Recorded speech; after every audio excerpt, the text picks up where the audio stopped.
Our story begins in the port city of Lith, a place full of travelers, where many ships arrive daily with crews in search of adventure. From a ship that has just docked, a very enthusiastic boy disembarks. The young man is truly delighted to have arrived in this city, along with his friends. Soon, they encounter a young woman dressed as a bunny who informs them that they can buy potions after completing a mission. The same applies to the man selling fish.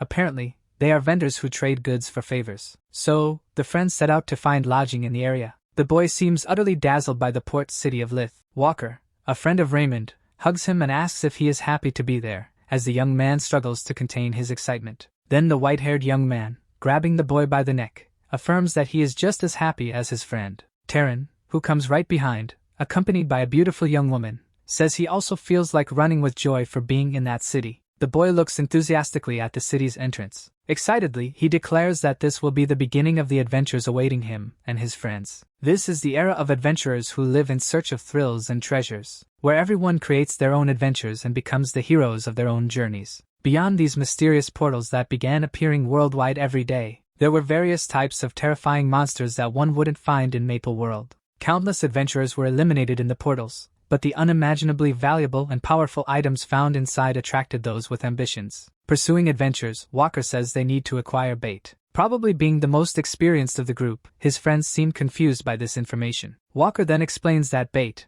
in other words, slaves, are essential for these adventures due to the numerous adventurers eliminated by unforeseen variables. Agreeing with her friend, Charlotte says it's a great plan to use someone to divert attention if they need to escape potential casualties within the portals. Next, they go to a place where slaves are sold. The man informs Walker that the live bait market is managed by the Gaffer Merchant Union, and that all the goods there are excellent for aiding in missions. The smiling vendor recommends some slaves to the adventurer, and says they are worth their price. Pointing to one of the cells, the man tells Walker that the two young men inside are in good condition and were recently captured, convincing him to buy them. With the bait already acquired, the inexperienced adventurers set out on their first exploration. Walker tells his friends he will mark the portal's pillar to notify others that they have entered and seems confident that no one else is inside yet. The boy is pleased to be the first ones there, increasing their chances of finding treasures. Smiling, Walker asks his friends if they are all ready to start this adventure. Showing their enthusiasm for being there, Charlotte, Taryn, and Raymond confirm they are prepared. Then, they all cross the portal, which takes them to a completely unknown world.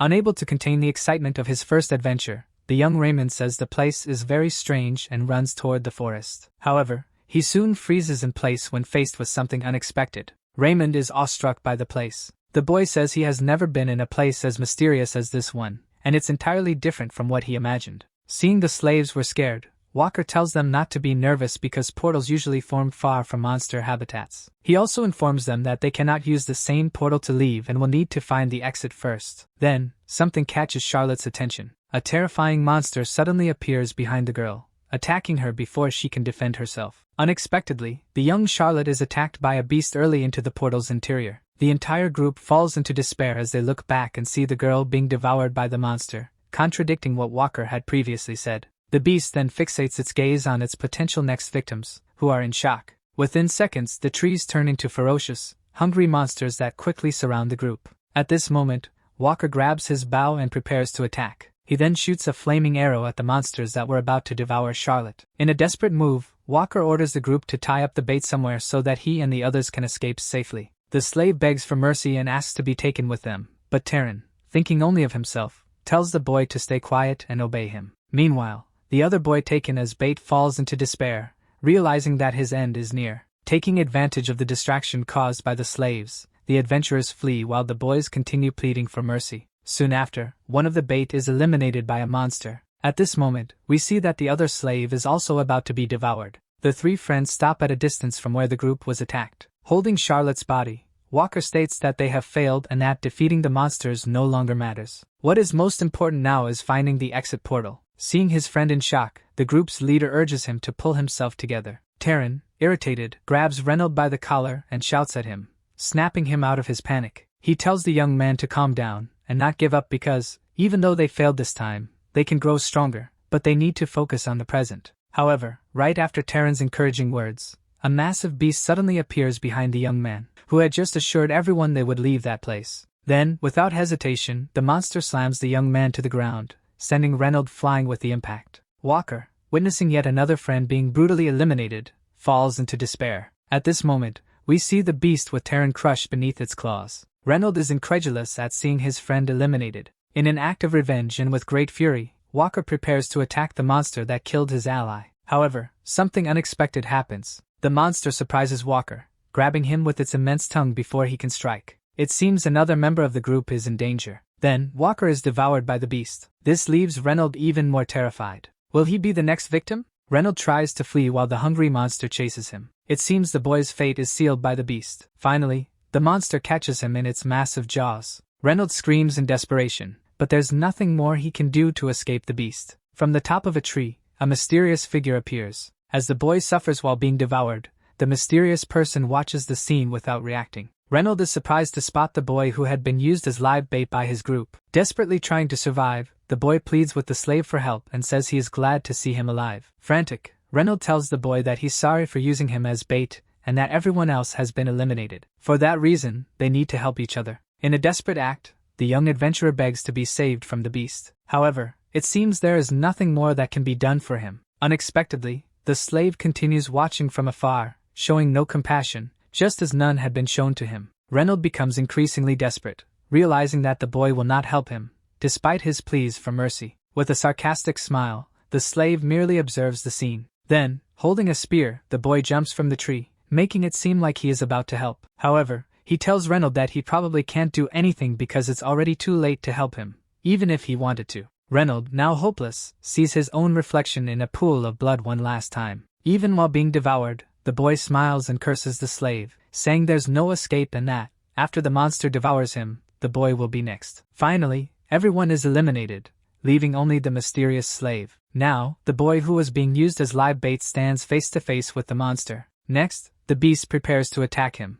charging at the boy with full force. But it seems he isn't intimidated by the beast that is about to devour him. At this moment, the slave stares coldly at the monster. Gripping his spear tightly, he declares that he won't be eliminated so easily. Then, surprisingly, he strikes the monster, defeating it with a single blow. This young boy, who until now was merely an unknown figure, turns out to be our protagonist. He places a hand on his face, declaring that this wasn't the place where he was meant to fall. The young man begins to recall a dark world, where volcanoes were erupting and a group stood atop a cliff. Standing ahead of the others, seemingly the leader, the boy informs them that something terrifying is approaching. Then we see flying monsters heading toward the team. Beasts of various types and sizes. However, something much larger was accompanying them. This gigantic monster was the king of dragons, called Gorntail. Next, seeing the immense creature approaching, the woman behind the leader informs him that the centaur's nest has been defeated. As well as the Cygnus Knights, the Resistance, the Cross Hunters, all the adventurers, and the 6 heroes whom people saw as a beacon of hope. They are all gone, and only one hero remains.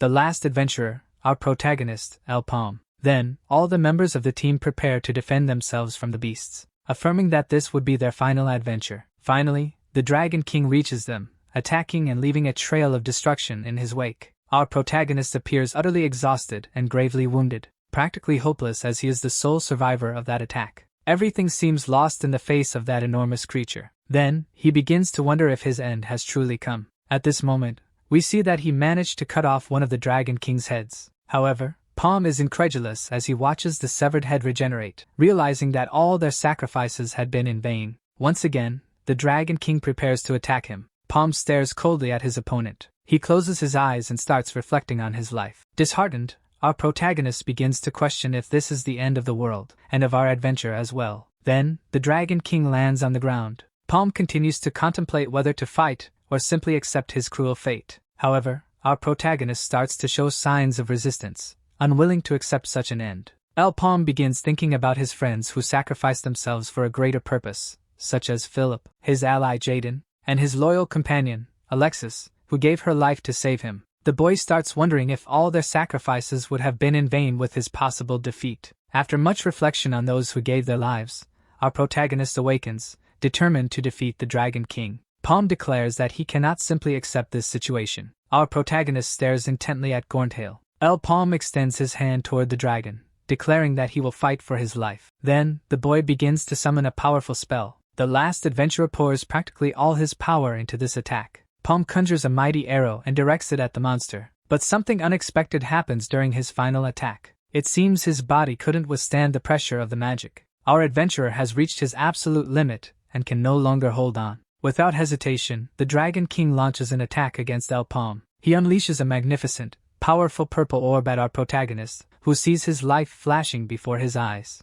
After his defeat by the Dragon King, as his soul is transported to another dimension, the boy begins pleading for a second chance to do things differently. Surprisingly, something happens, and he awakens as if his wish had been granted. Then, our protagonist finds himself trapped in a dungeon, with someone telling him it's no use pretending to be sick to avoid work. Hearing that voice, still a bit dazed, Palm wonders if it is the Dragon King speaking to him, but soon he sees it's a human who calls him a slave. Our protagonist is incredulous to realize that he is still alive. However, as he regains his senses, he starts to recognize the place, where more slaves are also imprisoned. Gradually, he becomes convinced that he has been there before. Then, observing his surroundings and seeing all the people, our protagonist confirms that it is the slave market he remembers. Upon confirming his suspicions, the boy is in disbelief. Palm recalls that the slave market had been abolished long ago, but that this place certainly belongs to his past. Then, he looks at the live bait vendor and begins to believe he recognizes him. El Palm is now certain that this merchant is the same man who was in charge of selling him as a slave 6 years ago. However, noticing our protagonist staring intently at him, the vendor becomes irritated. Our protagonist now knows he has returned to the past and is about to be punished. Palm managed to return, but he is in trouble once again. Now, the boy understands that he has returned to the starting point of all the stories of his journey. Yet, he still questions whether he is dreaming. But after a few moments of reflection, he acknowledges that what is happening is very real. And like a déjà vu, everything begins to repeat itself, making Palm increasingly convinced that he has indeed returned to the past. Once again, we see the scene where Walker and his group visit the slave market and purchase our protagonist to use him as live bait for an adventure. At that exact moment, El Palm realizes this is the second chance he begged for. Next, we return to the present events, where our protagonist finds a weapon on the ground. Unexpectedly, Palm stumbles upon a staff that will allow him to summon a fire arrow. Knowing the powers of this weapon, the boy understands it will be very useful at this moment. However, it won't be enough, as Palm imagines an adventurer must have more than just a single weapon, so he sets out to find more accessories.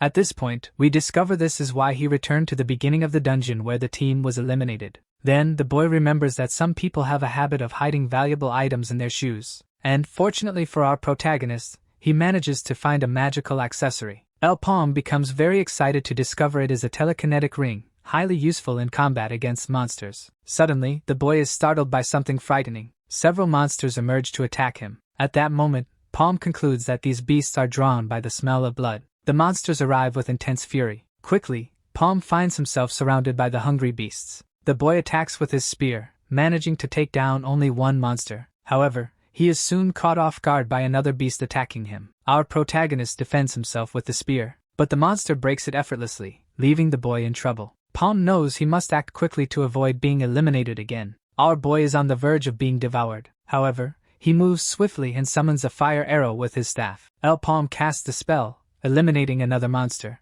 Then, the boy has the brilliant idea of combining the ring with his fire arrow, and something surprising happens. Raising his hand, the boy generates telekinesis with the ring. Palm successfully controls the fire arrow, directing it wherever he wants it to strike. To the boy's surprise, the trick works. Incredibly, our protagonist manages to eliminate all the monsters with just one fire arrow. However, several other beasts emerge shortly after, so Palm prepares to defend himself once again. But something unexpected happens. Faced with danger, our protagonist realizes he cannot summon another fire arrow immediately. Palm wonders if the magic is on cooldown, concluding the weapon isn't broken. Once again, our boy must act quickly to stay alive. Palm plants his feet firmly on the ground. He strikes the monster using the staff as a club. Using this same strategy repeatedly, he even manages to kick one of the beasts. Our boy demonstrates a strong will to live, managing to defeat several monsters even without magic. Then Palm wonders how many are left after having eliminated so many. Finally, the boy can use the staff's power again.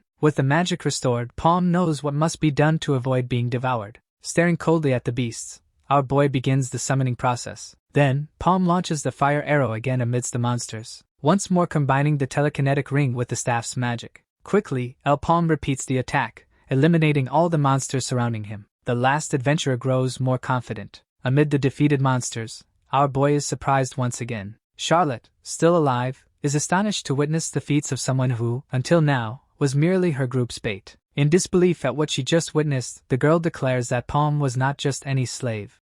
Palm is perplexed to see that Charlotte, even after being nearly devoured by a monster, is still alive. Still unable to believe what she saw, the girl asks the boy about his true identity after witnessing his mastery with a spear and magic. Charlotte, even seeing it with her own eyes, is indignant. Then, the girl asks the boy why he has that staff, and how Palm managed to awaken, gaining a mark on his wrist, while being nothing more than a mere slave. The girl begins to draw conclusions, analyzing the situation. Charlotte asks if Palm had planned all of this from the beginning. Meanwhile, our protagonist simply looks at her without showing compassion for those who used him as live bait. At that moment, the forest seems to grow denser and darker. Then, Palm asks Charlotte if she is done speaking, leaving the girl confused about the current situation. Cold and calculating, our protagonist apologizes, stating that she misunderstood his purpose. Palm says that nothing would have been different, even if he had planned it, because he would have eliminated all of them regardless, leaving her terrified. Charlotte finally understands that the boy is willing to do whatever it takes to accomplish his initial plan. Pointing the staff at the girl, Palm declares that he abhors people who use slaves as live bait in dungeons. Meanwhile, back in the city, the population is shocked to see something extraordinary. Everyone begins whispering in fear as they see the boy has returned. Even seeing Palm alive, no one can believe it. They wonder how a slave used as bait could have returned alone. Already aware of his future, Palm knows what he must do to stay alive and prevent history from repeating itself. The boy stops in front of a mansion, declaring that his freedom lies within. Meanwhile, someone inside is also incredulous upon hearing the news that a slave has returned alive. This person is Lord Abbes, who is receiving the information from a subordinate. The man continues explaining that Palm returned unscathed, but Abbes remains unimpressed, stating it's nothing unusual. However, the subordinate informs him that the boy was the sole survivor of that dungeon, leaving Lord Abbes astonished. After hearing this, Abbes becomes intrigued, realizing that Palm didn't run away and even returned on his own. Lord Abbes declares that people reduced to slavery due to debt will inevitably end up as bait again, even if they survive. The man concludes that this means Palm understands he cannot escape their grasp, as the only way out is death. Showing no compassion for the slave, Lord Abbes looks coldly at his subordinate. He asserts that this is the way of the Gaffer Merchant Union, adding that this is why he wonders why he has to hear something as trivial as this news, though the subordinate quickly informs him of another more significant event. This time, the man reveals to Lord Abbes that the mere slave managed to unlock the first circle, leaving Abbes visibly shaken. The one-eyed man expresses his amazement that someone used as bait has now achieved the first circle. Lord Abbes wonders if a slave might harbor intense resentment against the merchant union if something goes wrong. The subordinate adds that Palm also inquired about a possible modification to his contract, surprising Abbes further. The man informs Abbes that Palm is considering the possibility of registering as an adventurer after his feats.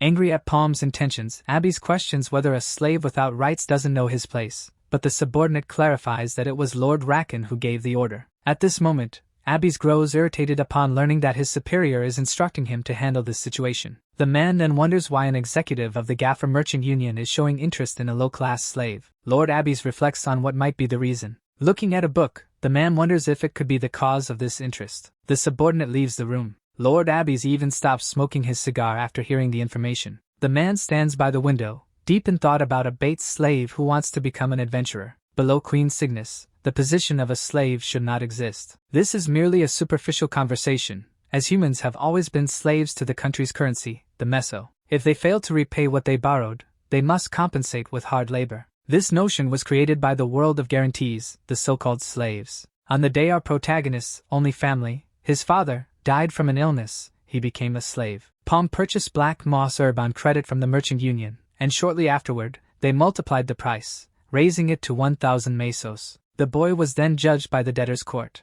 Palm was accused of failing to repay the amount of 1,000 mesos on time. He was sentenced to perform work equivalent to that amount for the merchant union, thus becoming a slave. In this brutal manner, our protagonist was exploited for 6 long years as live bait for adventurers who paid for the service. Face to face with Lord Abbes, our boy is determined to take revenge on his oppressors.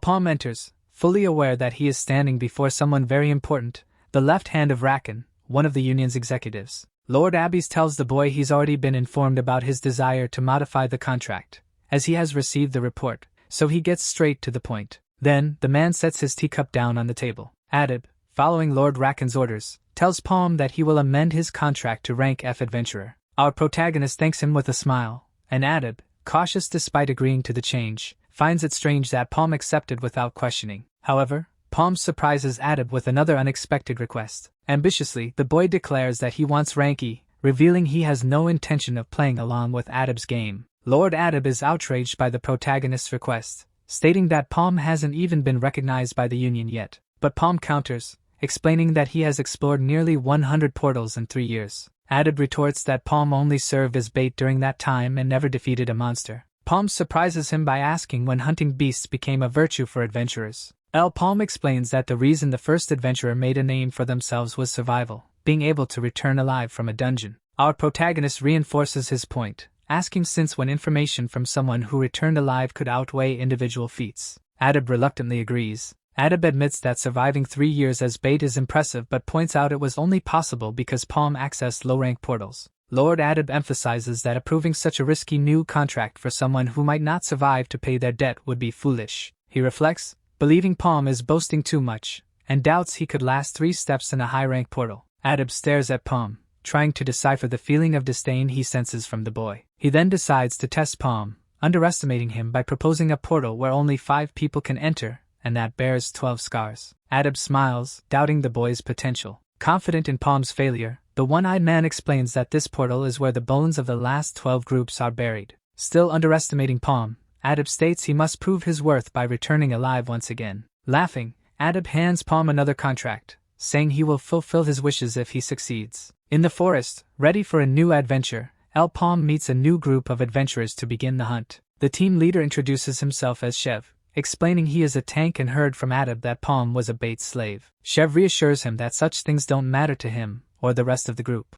Palm replies that he hopes they can work together for a long time, and Chev mentions hearing rumors that Palm can use fire magic. Still cautious around the group, Palm confirms this, prompting his new companions to ask if he can only use the fire element assigned to him. Mocking Palm, Chev remarks that any item unrelated to his element seems useless to him. The team leader concludes by explaining their mission is not to hunt monsters but to retrieve the 12 items from the group annihilated before them. Chev explains that they only need to deliver the accessories to the Union, which will pay 3,000 mesos for each recovered item. Max becomes upset, complaining about the low payment and asserting that First Circle adventure items are worth 7,000 mesos or more. Chev asks Max to stop complaining so much, to which Max responds that he rarely does but believes the payment is unreasonably low. As they approach the portal, Chev asks the team if they are ready and declares it's time to make some money. Inside the dungeon, the atmosphere changes entirely. Max comments that the area is well lit but feels incredibly dreary. Meanwhile, Chev suggests they set up camp to prepare for potential battles. Max points out a tree that would be ideal for hiding due to its many branches, which would facilitate movement,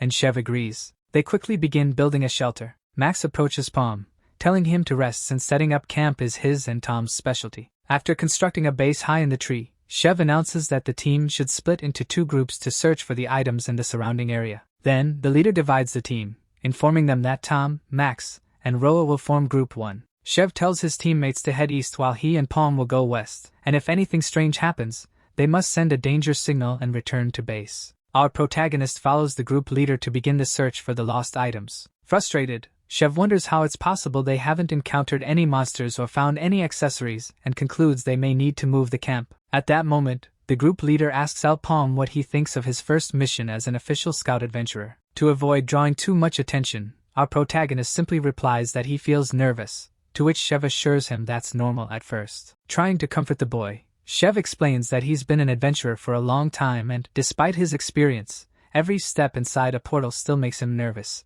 The leader adds that he manages to undertake adventures because he has good people by his side, though complimenting them might sound a bit strange. Chev, attempting to bond with Palm, expresses sadness about the boy's life story, having been a slave and used as bait. The group leader then decides to invite Palm to join the team. However, upon observing Palm, Chev notices the boy isn't listening because he's distracted by something else. Believing Palm is embarrassed by the invitation, Chev reassures him that there's no pressure to accept, but that's not what is concerning our protagonist. Back at the campfire with the group reunited, the members discuss their lack of findings, and Tom comments that it was probably never going to be easy to locate the items. Chev, exhausted, asks his friends to stop talking about work while eating and suggests they save the conversation for the next day. Our protagonist appears calm, drinking from a flask offered to him. Soon night falls. It seems the entire group is resting at the campsite, but someone soon approaches with a torch in hand, calling for El Palm. It's Chev, accompanied by the rest of the team. They stand watching the boy's sleeping bag. Tom places a hand on the leader's shoulder,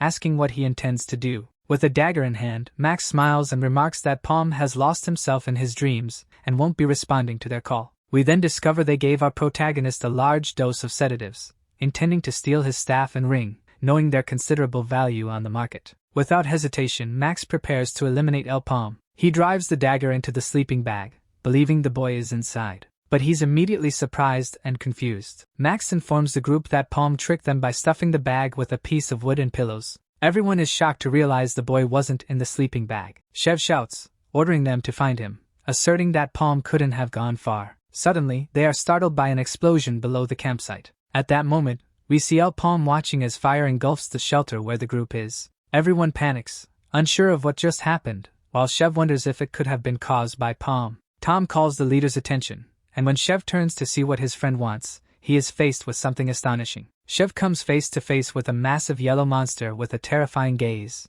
At that moment, the group leader begins to understand what Palm did. Chev realizes that Palm used them as bait to attract the beast, whose footprint he had noticed earlier in the forest. As the monster prepares to attack, everyone jumps quickly from the burning camp. The enormous beast nearly devours the site. Watching the scene from a distance, Palm thinks the group's behavior was ridiculous because if they intended to deceive him, they shouldn't have been so kind. El Palm reflects that accepting him as bait in a portal where 12 veteran adventurers failed made it obvious they were scheming something. While everyone runs frantically, trying to save themselves, our protagonist observes the massive beast and notes that he thought it would be a different type of monster but realizes it's larger than he expected. The creature destroys everything in its path. As they flee, Chev tells his companions that this type of monster puts them at a severe disadvantage. Then Tom asks the leader if he knows anything important about the beast, and Chev explains that, if his guess is correct, it's a golden slime. Chev adds that such creatures are not commonly seen in Maple World as they are rare bosses that only emerge from red portals.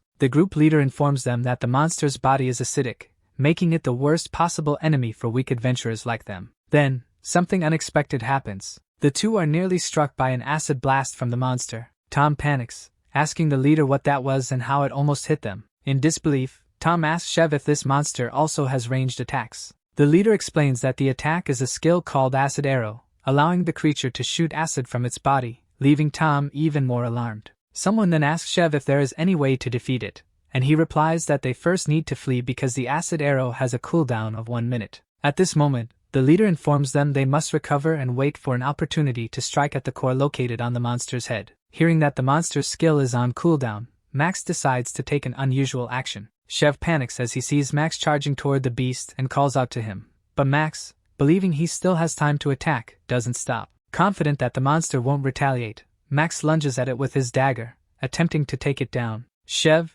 aware of the danger posed by the creature, shouts for his friend to wait so they can attack together. But the inevitable happens. Max is sliced in half by the acid arrow, which was supposedly still on cooldown according to Chev. Chev is devastated and in disbelief as he witnesses his friend being eliminated in such a manner. Staring at the monster in confusion, the group leader remarks that the beast's skill should still have been on cooldown. The golden slime then launches a giant ball of acid at the rest of the group, wiping them out completely. El Palm, observing from a distance, assumes the monster has finished them all off. Our protagonist, with his extensive knowledge of monsters, reflects that Chev wasn't wrong about the creature's abilities. However, what the group leader didn't know is that the golden slime becomes stronger based on the items it consumes, reducing the acid arrow's cooldown as it grows more powerful. Observing its abnormal size and the non-existent cooldown, Palm realizes why the 12 adventurers before them failed. It's because the monster has surpassed its class. Our protagonist concludes that the beast has grown so much that it now belongs to the level of a yellow portal, making it impossible for a first circle adventurer to defeat it.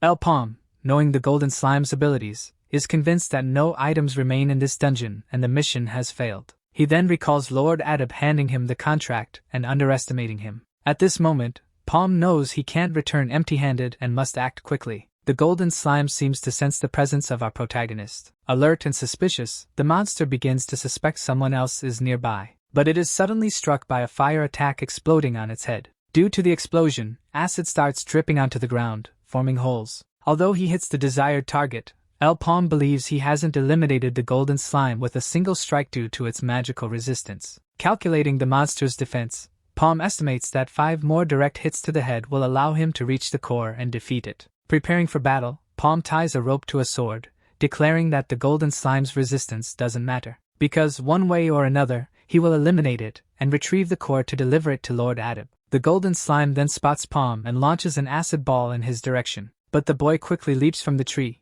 dodging the attack. At that moment, the monster unleashes multiple acid arrow attacks against him.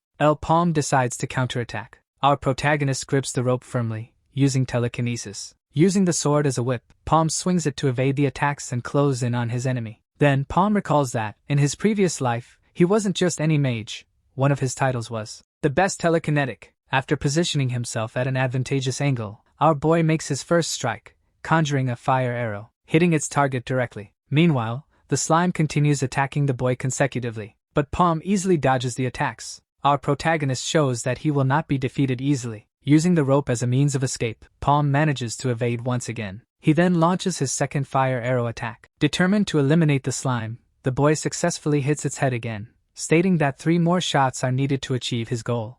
Palm uses the rope with telekinesis once more to get closer to the monster and obtain a better angle for his attack. Executing his strategy successfully, our protagonist gets very close to the golden slime and strikes it again. Quickly, the boy jumps back after landing the hit, stating that 2 more attacks remain. Demonstrating great agility and strength, Palm fires another fire arrow. However, to his surprise, the monster manages to dodge this attack. Even missing his target, our protagonist does something astonishing. Using telekinesis with the ring, he redirects the fire arrow toward the beast's head. Displaying himself as a magnificent and strategic mage, Palm lands the 4th shot on the golden slime. Our protagonist exposes the core located on the monster's head. Quickly, the boy leaps onto the slime. Palm is confident that this final attack will allow him to claim the core and defeat the monster. Using the rope, our protagonist gets very close to the golden slime's head, but it seems he is about to be captured. Palm knows he must act quickly to survive. Using the ring again, our protagonist throws the sword away, embedding it in the ground. Before being caught, the boy uses the rope to escape, propelling himself far from the monster. Soon, Palm lands firmly on the ground. Quickly, he prepares to counterattack, once again using the fire arrow. The boy launches his magical ability toward the beast. The monster defends itself by using its massive hand as a shield. But Palm, smiling, appears to have an unusual strategy. Once more combining telekinesis with the fire arrow, the boy redirects his attack to bypass the slime's hand and strike its head. Successfully executing his battle strategy, our protagonist lands a direct hit on the acidic monster. We see the core's protective layer shattering. It seems an explosion is imminent. The golden slime's eyes begin to swell. Consequently, the infamous acidic monster that had claimed many adventurers' lives is defeated by a former slave. Due to the explosion, acidic lava is hurled everywhere, forcing our protagonist to flee quickly.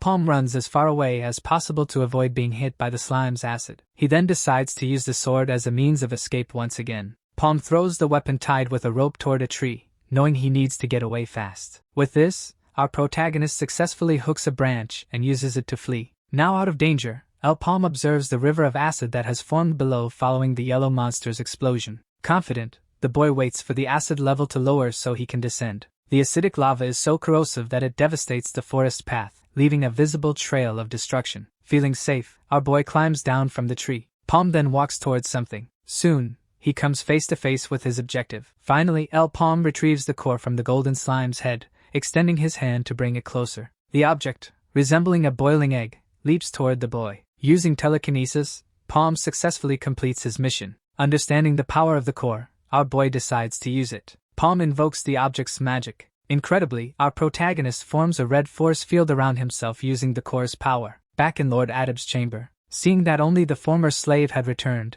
the one-eyed man tries to imagine how this was possible. Finally, Adab acknowledges the survival skills of our protagonist. However, he states that since Palm returned alone and without the items he was sent to recover, he didn't fulfill the contract. Adab adds that the group had plotted to rob him. Our protagonist explains to Lord Adab that when he left to avoid being robbed, the team encountered the monster, and it seems they were all eliminated. Doubtful of the boy's story, Adab asks if the group was devoured by the beast. Palm informs him that it was a golden slime, and at that moment, Lord Adab realizes that if it was indeed that monster, everything inside the dungeon would have been dissolved. Concerned about business, the one-eyed Adab now knows that all the items rented from the merchant union were destroyed, a loss that cannot be overlooked. Adab faces an even bigger issue. The the slave recently promoted to adventurer who, once again, returned alive. And with all this information, the one-eyed man begins analyzing portals where the number of participants is limited, and once the specified number enters, the portal deactivates until all are eliminated. There are also entry restrictions based on difficulty level and circle, with levels indicated by colors ranging from red to purple. Finally, the greatest obstacle: portals can only be used once, and if someone who entered survives and exits, the portal they used will be destroyed and cannot be reused. Continuing the conversation, Lord Adab tells the boy that, since only he survived and all the items were melted by the slime, it would be impossible to return them. At this point, Adab informs Palm that, regardless of what happened in the dungeon, the fact remains that he failed the mission as outlined in the contract. But our protagonist interrupts, saying the man is too impatient since he hasn't yet finished explaining the details. Pulling the string on his leather armband, Palm mentions the golden slime. At that moment, Adab is incredulous, wondering what the boy is about to reveal. Showing that he has awakened the second circle on his wrist, our protagonist informs the man that he consumed the core from the monster's head. The one-eyed man is horrified to learn that the boy absorbed the golden slime's energy stone. Determined to grow stronger, El Palm tells Adab that this feat should suffice as his trial and that the man must fulfill his promise to promote him to rank E. But our protagonist is caught off guard by Adab's arrogance when he informs Palm that he will instead promote him to rank D, leaving the boy confused. Adab then says he will treat Palm as a rank C adventurer if the young man agrees to work for him. Next, the one-eyed man drafts another contract as a new proposal, which Palm signs without hesitation. At this moment, Adab reflects that, under normal circumstances, giving rank C to someone who hasn't even reached the third circle would be considered preferential treatment. Adventurer ranks are strongly influenced by circles, which symbolize power, with differences that are clearly evident. But Adab knows that our protagonist is exceptional, as advancing a circle cannot be achieved merely by absorbing a monster's energy stone. The one-eyed man recalls that the boy mentioned having survival instincts. Smiling, Adab believes it's truly just that, survival instincts, and not overwhelming talent, though he has never seen such rapid evolution before. Recognizing that this young man is valuable for business, Adab is convinced he must recruit him. El Palm feels relieved, noticing that Adab's treatment of him has improved faster than he expected, likely due to the man's impatience. Next, our protagonist remembers that the first portal raid is approaching, a raid involving 100 members of Red Rank. The first major event the Merchant Union of Lith and the guilds would witness, and naturally, Gaffer would also be deeply interested. Palm thinks there's no harm in this because he's in a hurry, and being involved will help him advance his plans. Our protagonist tells Adab he needs a favor, and the man responds that he only needs to ask, and it will be done. Palm extends his hand. Unexpectedly, he asks the one-eyed man for a loan. Adab smiles, thinking it would be something else, though he believes the boy's boldness and familiarity are going too far. Some say the portals began in the Age of Adventurers, but they were merely a trap created by the Black Mage. Many adventurers perished in the portals, destroying the future potential of Maple World. And then came the last day, after which all the monsters waiting for their time rushed through the portals, and tragically, we lost. Exactly 3 years from that moment, the fate Maple World would face was not far off. We see Adab deep in thought, watching our protagonist leave his premises. Outside, Palm moves forward to pursue his objectives. Placing a hand on the pouch containing the money he borrowed from Adab, the boy thinks it won't be enough but acknowledges it's sufficient to get started. Our protagonist remembers that the portal found this time is a red level 1, and only those with 2 circles can enter. Following his line of reasoning, the boy analyzes why the Gaffer Merchant Union would invest in someone with only 2 circles like him, considering that the more, the better. Strategically thinking, Palm knows that even if he manages to earn money, spending it all on items at that moment would be foolish because, at his level, they are too expensive. Thus, the boy stops in front of a shop, analyzing what would be the most viable purchase. Afterward, Palm enters the establishment. At this moment, we see an interesting sign. Our protagonist stands still but remains determined. Unexpectedly, El Palm decides to acquire a slave at the Lith market with the money he borrowed from Mr. Adab. The vendor then asks the boy what type of companion he is looking for, bait, or a warrior to accompany him in battles. Meanwhile, another buyer passes by with a slave he just purchased. But Palm quickly tells the vendor that he already has someone in mind and asks the man to accompany him to the dungeons. At this point, the vendor is surprised by the boy's request. Complying with Palm's demand, the vendor leads him to the punishment grounds, a place used to discipline those who behave like the person our protagonist is searching for. As soon as they enter the area, the boy stops in front of one of the cages that caught his attention. The vendor, not understanding why he stopped, calls him to move forward. At that moment, we can see that the prisoner is chained due to the level of his danger. Seeing who the slave in the cage is, the the vendor becomes apprehensive. Still startled, the man asks Palm if he is sure he wants to buy him, to which the boy replies affirmatively. Our protagonist finds himself face to face with his future battle companion. Chained and furious, the man glares at El Palm, and the boy tells the vendor that this is the person he was looking for. At that moment, El Palm recalls that before his return, there was an incident where the elimination of a certain individual accelerated the end of the world.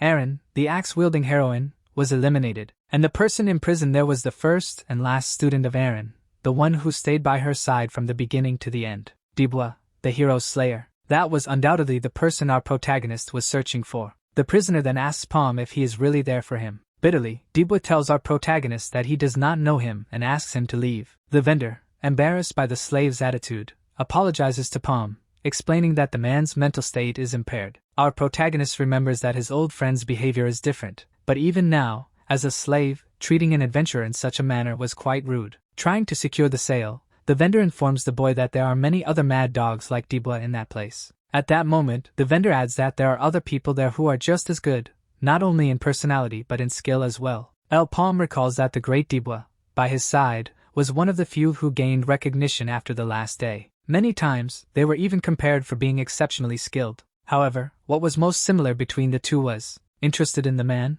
the protagonist asks how much it will cost. Dibwa, underestimating the boy, assumes he is probably from a wealthy family and asks if he is willing to pay the price. Without hesitation, Palm's former friend demands 1 million mesos and asks if the boy agrees to the amount, mockingly calling him young master. Returning to his earlier thoughts, the boy remembers that the two were very similar because they both desperately needed money. Dibwa has a younger sister who suffers from the black blood disease. Then, still being very rude, the slave tells Palm to leave if he does not have the amount he requested. But Dibwa is surprised when our protagonist reaches into his pocket and shows the money. Realizing that Palm is indeed willing to pay the required amount, the boy's former friend is shocked. Our protagonist then reveals a wad of money, affirming that it contains the 1 million mesos the slave demanded. Dibwa and the vendor are stunned upon seeing such an exorbitant sum and ask the boy if the money is truly real. The slave, who had been rude until then, falls silent. El Palm then tells the man that he needs to listen to him first before accepting and offers him a 1-year contract,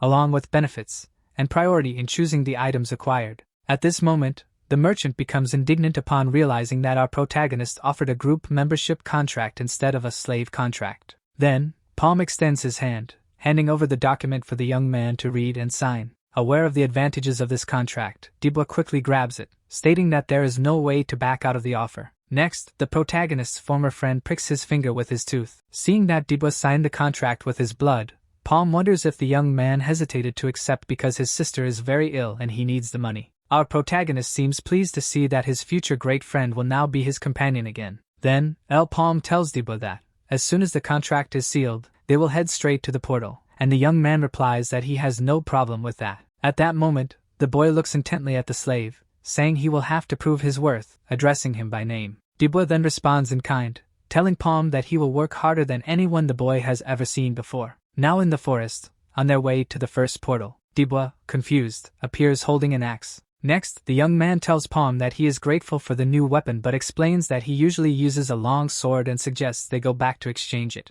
Then, the boy tells Dibwa that, from now on, he will use an axe while they work together, and if he doesn't like it, he can simply cancel the contract. After arriving at the location, the protagonist's companion asks if that red-level portal with a scar and an entry limit of 8 people is where he will undergo his test. Worried about his safety, Dibwa asks Palm where the rest of the group is, assuming that, as a wealthy leader, he would have hired good warriors. Believing there would be more people on the team, the young man mentions that a healer would be essential but is soon met with the boy staring at him strangely. At that moment, Dibwa begins to grow even more anxious. Then, to the young man's surprise, Palm reassures him, saying there is no need to worry about other members because they already have enough. Next, our protagonist extends his hand toward his companion, and unexpectedly, he implies that everything they need is right in front of them, leaving Dibwa puzzled. Our future great warrior looks at Palm, wondering if the boy has gone mad. At this moment, Dibwa is incredulous, believing he has been hired by a lunatic. Then, El Palm quickly kicks his companion into the portal. Dibwa panics. Soon,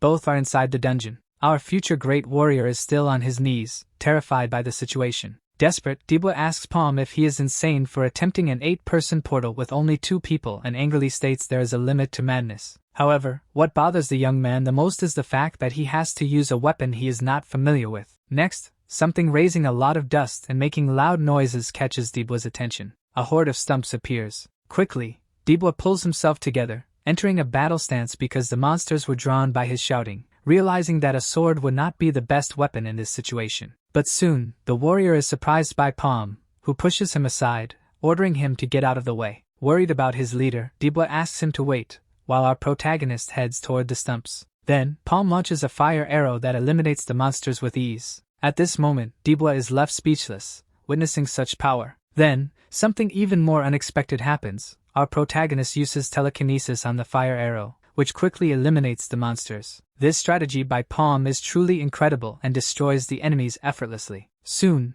all the stumps are pierced and eliminated by the fire arrow with telekinesis. Not a single one remains to attack them. Next, El Palm tells Dibwa that it was disappointing to see how he acted as soon as they entered the portal. Faced with the defeated stumps, our protagonist orders the warrior not to make such mistakes again, leaving him even more confused by everything. In a dark place, someone is relaying information that the merchants took the bait. This woman also states they are buying time for the plan but that they have already captured the people they intend to send. At this moment, we see someone holding a glass of wine. Then, the woman delivering the information asks the man standing in front of a large window if they have his permission to proceed with the plan. The man with the goblet, amidst the darkness of the place, replies affirmatively. Bowing, the woman thanks him. Then, quickly, the girl dematerializes in the background, vanishing from the scene. Raising his wine goblet, the man says that everything will be done according to a certain person's will. Under a magnificent moonlit night, the man declares, "Freedom from Maple World." At that moment, we return to the dungeon where our adventurers are. Dibwa appears holding a sack, informing Palm that he had collected a total of 27 energy stones from the stumps they had eliminated. Our protagonist tells his companion that they must continue, and the man simply agrees, following him. The two then set off in search of more adventures within the dungeon. Following his leader, Dibwa thinks to himself that he now believes Palm is not crazy, and that he has never seen anyone use telekinesis to control a fire arrow. Smiling, our warrior feels optimistic, believing that by fighting alongside someone so strong, he will be able to earn a lot of money. Just then, our protagonist informs him that he has found something. Unexpectedly, Palm was looking for another group of stumps to test him. From behind a rock, Dibwa makes a quick count and tells his leader that there are 9 monsters in the area, to which the boy responds that it's the perfect number to achieve what he needs. Underestimating his own abilities, as he cannot remember his past life, Dibwa looks indignantly at Palm, asking how that can be considered a perfect number. At this moment, our protagonist stares at Dibwa, somewhat impatiently, knowing his friend's abilities,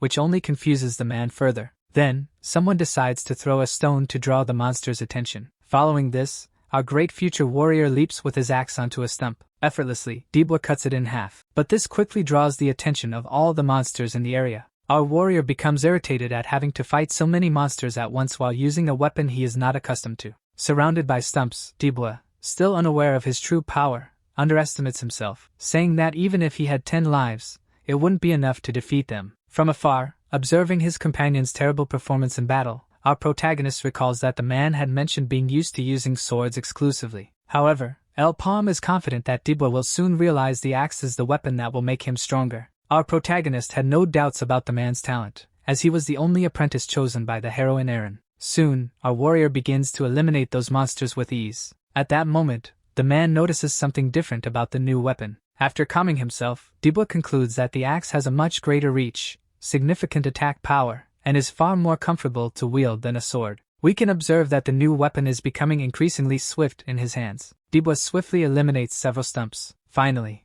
after understanding that the axe is far superior to a sword, our warrior easily defeats all the monsters. El Palm is pleased to see that Dibwa quickly adapted, even without awakening a circle yet, and is already strong enough to keep up with him. Shortly after, our warrior is startled by a loud noise. Dibwa looks up at a rocky cliff that is trembling and asks his leader if it could be an earthquake. The rock begins to explode shortly after. From within the rocky cliff, our warrior sees something strange emerging from the mountain. Dibwa is left motionless, unable to react. At that moment, the man is nearly struck by something massive that shattered the rock and headed toward him. After narrowly dodging it, Dibwa begins wondering what that terrifying thing could be. Finally, we see that it is an enormous, furious Stumpy. The colossal monster quickly attacks Dibwa, but he is saved by our protagonist. Palm throws the man out of the creature's reach. Looking at the massive monster, our boy remarks that its size has nothing to do with its threat level. Confident of victory, Palm launches his fire arrow at the Stumpy, stating that the creature's size only makes it an easier target to hit.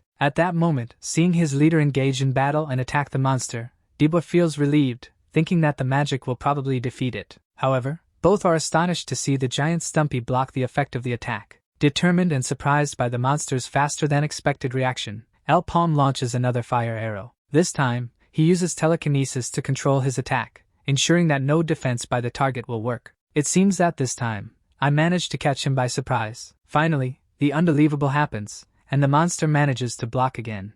Palm is incredulous to see that his best attack failed. After the failed attacks, the companions flee, and Dibwa tells the leader to run if he doesn't want to be taken down by the beast. Palm, analyzing the situation, concludes that the problem isn't that magic doesn't work against the Stumpy. If that were the case, it wouldn't need to block. Instead, it's the branches the monster uses to perform the blocks. Next, the two are almost hit by a swift attack from the Stumpy. Without giving them time to think of a defense, the monster quickly attacks again. Dibwa is terrified, as he is about to be eliminated, but his leader is determined not to let that happen and extends his hand, activating his ring. Palm uses telekinesis to move a rock. In an incredible feat, our protagonist manages to use the stone beneath them to escape the fury of the Stumpy's attacks. After Palm's quick action, his friend Dibwa praises him for the intelligent move that saved them. Coughing heavily, the warrior thanks the boy, saying he thought he was about to be eliminated. Next, Palm tells Dibwa that he is responsible for eliminating the stumps that appeared, while he will take care of the Stumpy. Before he can even respond, the warrior turns around and sees that his leader is already far away, wondering how the boy is so fast.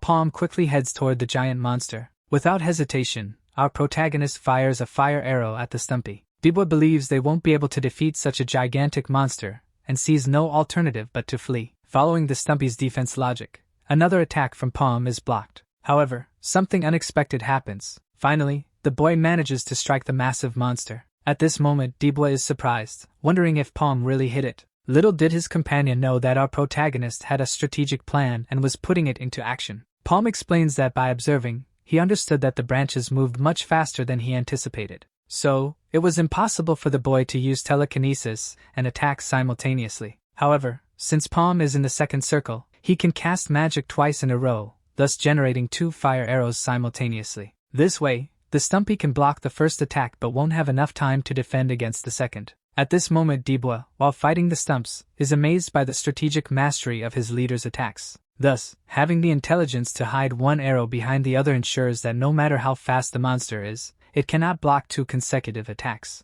Dibwa admires his leader after the boy renders the Stumpy defenseless against such a simple attack using minimal resources. Then, our warrior becomes worried as he notices something. Some stumps manage to get past Dibwa and are right behind the protagonist. Dibwa begins shouting desperately for Palm to look behind him because he failed to carry out his mission perfectly, letting monsters slip by. But our protagonist was alert, and quickly eliminated the potential threats with a telekinetic fire arrow. Palm becomes irritated, seeing that his former friend, once a feared warrior, had failed to eliminate all the stumps. Next, the monster prepares to attack him again. The Stumpy takes advantage of Palm's distraction while dealing with the other monsters and charges at the boy. Our protagonist quickly dodges, knowing that showing even a second of vulnerability would be enough to be taken down. Without giving him time to think of another strategy, the monster attacks again. This time, Palm is the one on the brink of being eliminated by the Stumpy. But something unexpected happens. To Palm's surprise, his friend saves him and charges at the furious monster. Our protagonist quickly regains his footing, securing himself. Dibwa tells Palm that he just saved him and suggests the boy should retract his earlier statement about him not being able to fulfill the contract. At that moment, the boy smiles, pleased. Conjuring a few more fire arrows, Palm says that Dibwa is finally proving himself useful. Side by side, our protagonist and his loyal companion are determined to take down the raging Stumpy. Then, both charge at the monster, launching consecutive attacks. Next, Palm uses the technique of conjuring 2 arrows simultaneously. Once again, he manages to strike the monster. However, the Stumpy is unwilling to make things easy for the adventurers. But Palm strikes it once more. Dibwa manages to approach the beast's branches to attack it with his axe. Taking advantage of the fact that the monster is occupied with Palm's attacks, our warrior prepares to do his part. Our protagonist manages to land several successful blows. However, something unexpected happens. Palm notices that the monster is now attacking from both sides. Thinking strategically, the boy tells his companion that he will attack from the right. In response, Dibwa says he will attack from the left. Executing simultaneous attacks, the friends strike at the same time to prevent the monster from defending itself. Our warrior leans on the beast's body. Then, with great agility, Dibwa manages to run around the monster. Proving himself capable of fulfilling the contract, the warrior lands several strikes, cutting many of the Stumpy's branches. But then, Dibwa is struck hard by the monster. This might be the tragic end of our warrior. Indeed, Dibwa is once again on the verge of being devoured by the immense Stumpy. Next, a large rock appears, manipulated through telekinesis. Quickly, our protagonist manages to save his companion once again. However, this time, Dibwa is caught off guard by another blow from the beast, which destroys the rock that was carrying him. El Palm then uses telekinesis again, making several rocks float so his friend can escape. Dibwa quickly jumps onto another rock. But once more, he is attacked by the Stumpy, seemingly unable to escape. Due to the large number of floating rocks Palm created,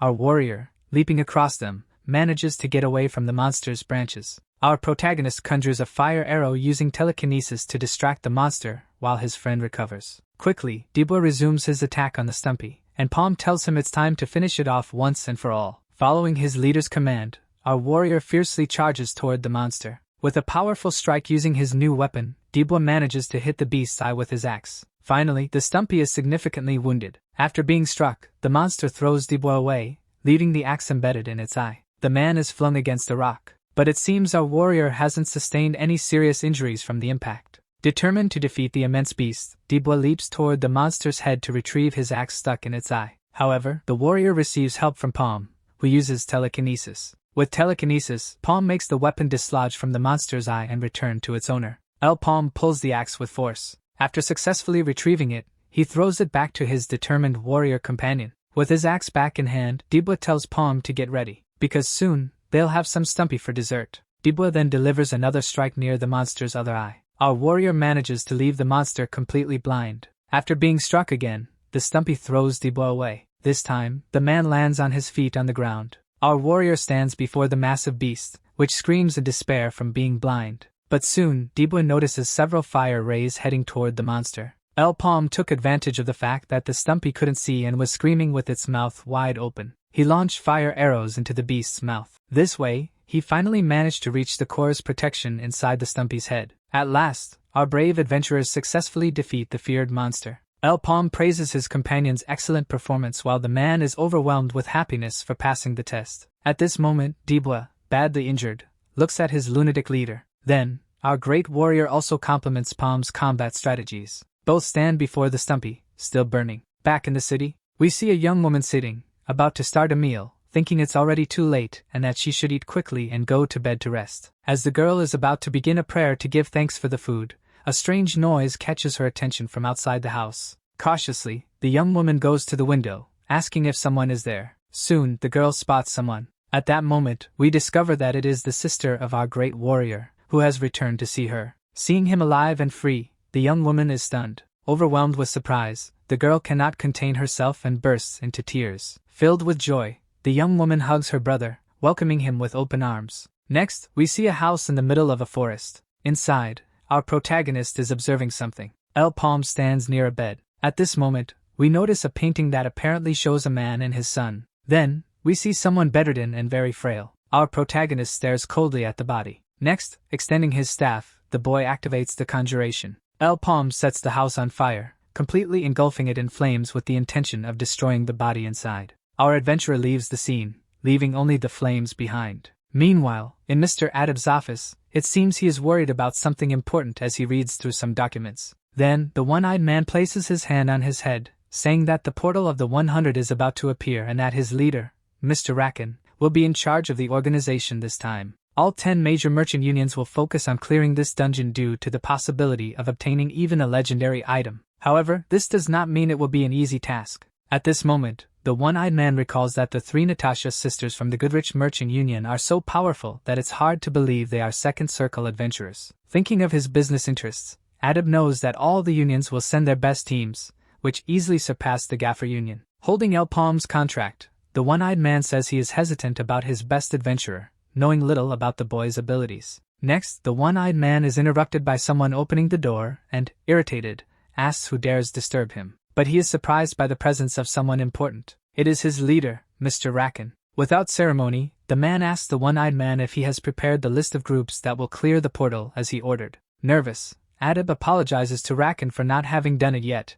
and his leader comments that it's unusual for him to be late, and asks what he thinks about the boy who was a slave. The one-eyed man tells him that the damn El Palm has certain circumstances to consider. They know he is talented, but not how talented. Then, Mr. Rakan asks Adib if he doesn't want to test him again to see if the boy is truly skilled in adventuring. At this moment, the one-eyed man is caught off guard as his leader suggests giving Palm the opportunity to prove his worth in the portal of the 100, asserting that there will be plenty of witnesses to confirm it afterward. Now in the forest, the teams begin arriving at the portal of the 100, as do our adventurers, and we see that Dibwa is very excited this time. Soon, Palm and his companion are stopped by someone asking if they are members of the 5th group. Then, the young man, disbelieving in his companions, comments that there are only 2 people with a history of slavery. Our protagonist stares at the young man who is clearly underestimating them. Looking at the other groups, El Palm notices they are far from friendly and seem to be insinuating that slaves will only get in the way, but he thinks it's normal for them to feel that way. Observing more closely, our protagonist sees that all the adventurers are between the 1st and 2nd circle and are entirely different from Shev's group. They don't need bait. Next, the one-eyed man asks the crowd if everyone is present.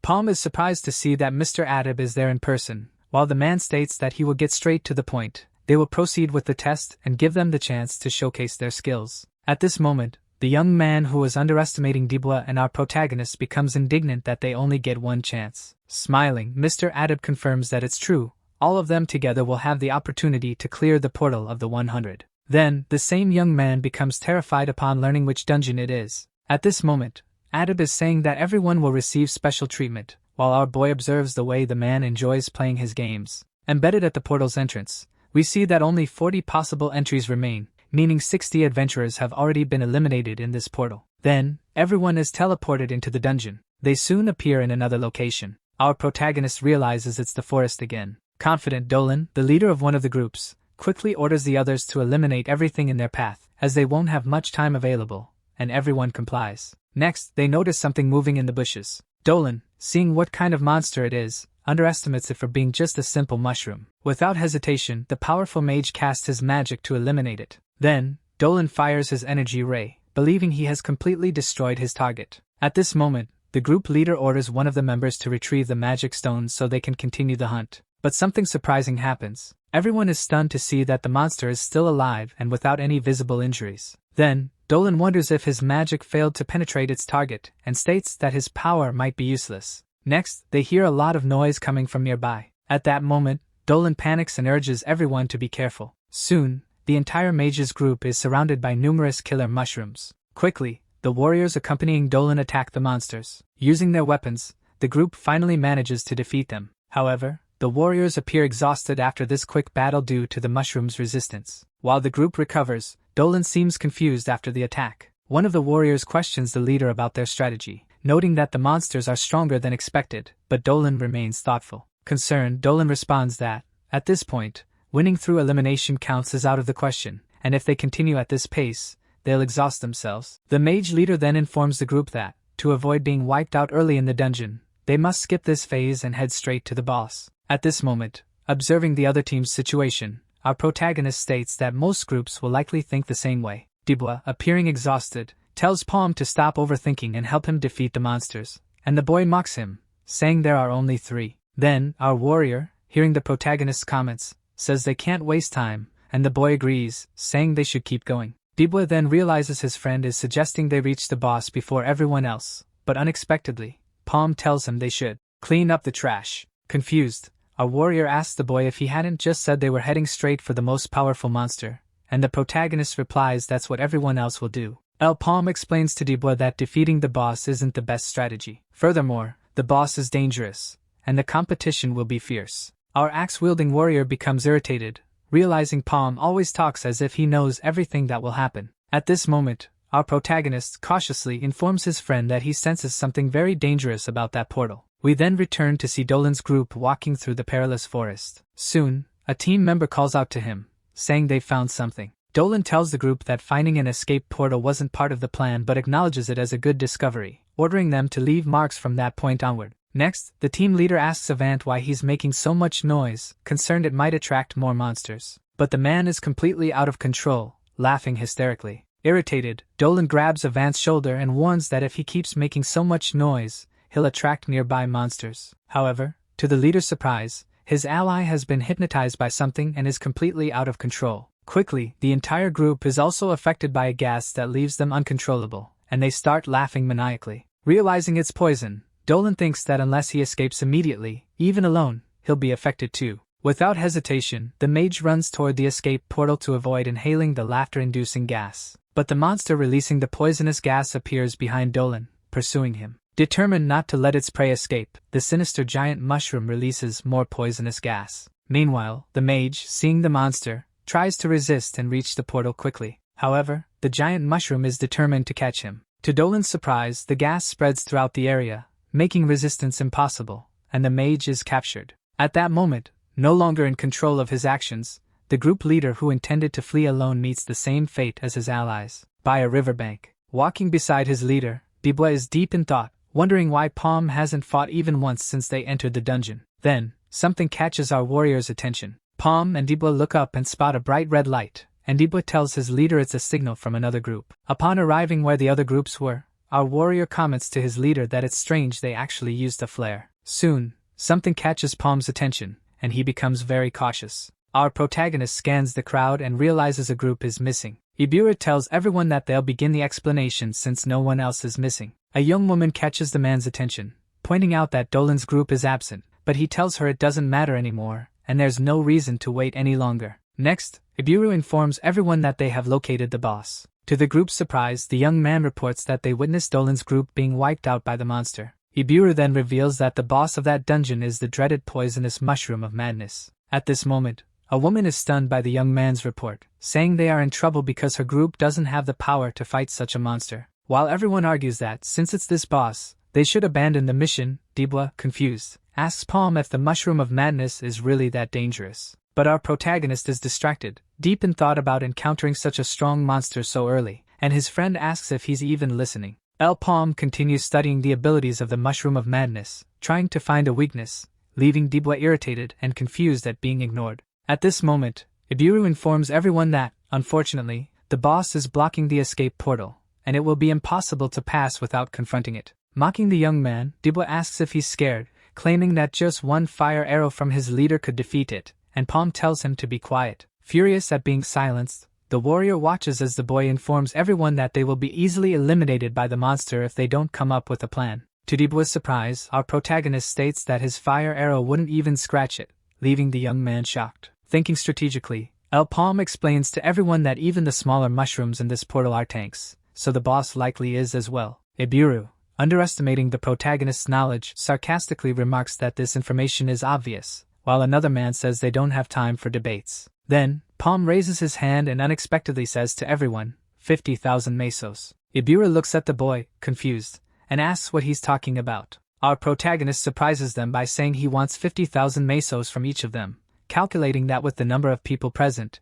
it would total 1,500,000 mesos. Confident, the boy tells everyone that if they agree to pay this amount, he and his companion will act as bait to allow them to escape through the portal. For a few seconds, silence envelopes the group. Desperate, with his hands on his head after hearing his leader say such things, Dubois wonders if Palm has completely lost his mind. At this moment, Iburu becomes furious at the boy's words, saying he shouldn't be so arrogant. Underestimating Palm once again, the young man claims that the protagonist is probably used to slave tactics, but this boss won't be easily lured. Still very arrogant, Iburu says that if they accept the boy's offer and fail, everyone will be eliminated, asserting that slaves are just a hindrance in high-ranking portals. Changing the subject, Iburu asks Palm what's wrong with Dubois, noticing that he hasn't awakened his first circle yet, mocking their abilities. Then, our future great warrior becomes furious at Iburu's remarks about their incompetence to complete the deal. El Palm asks the young man what he plans to do and whether he has a better plan, reminding him that he probably used the flare because he had no other choice.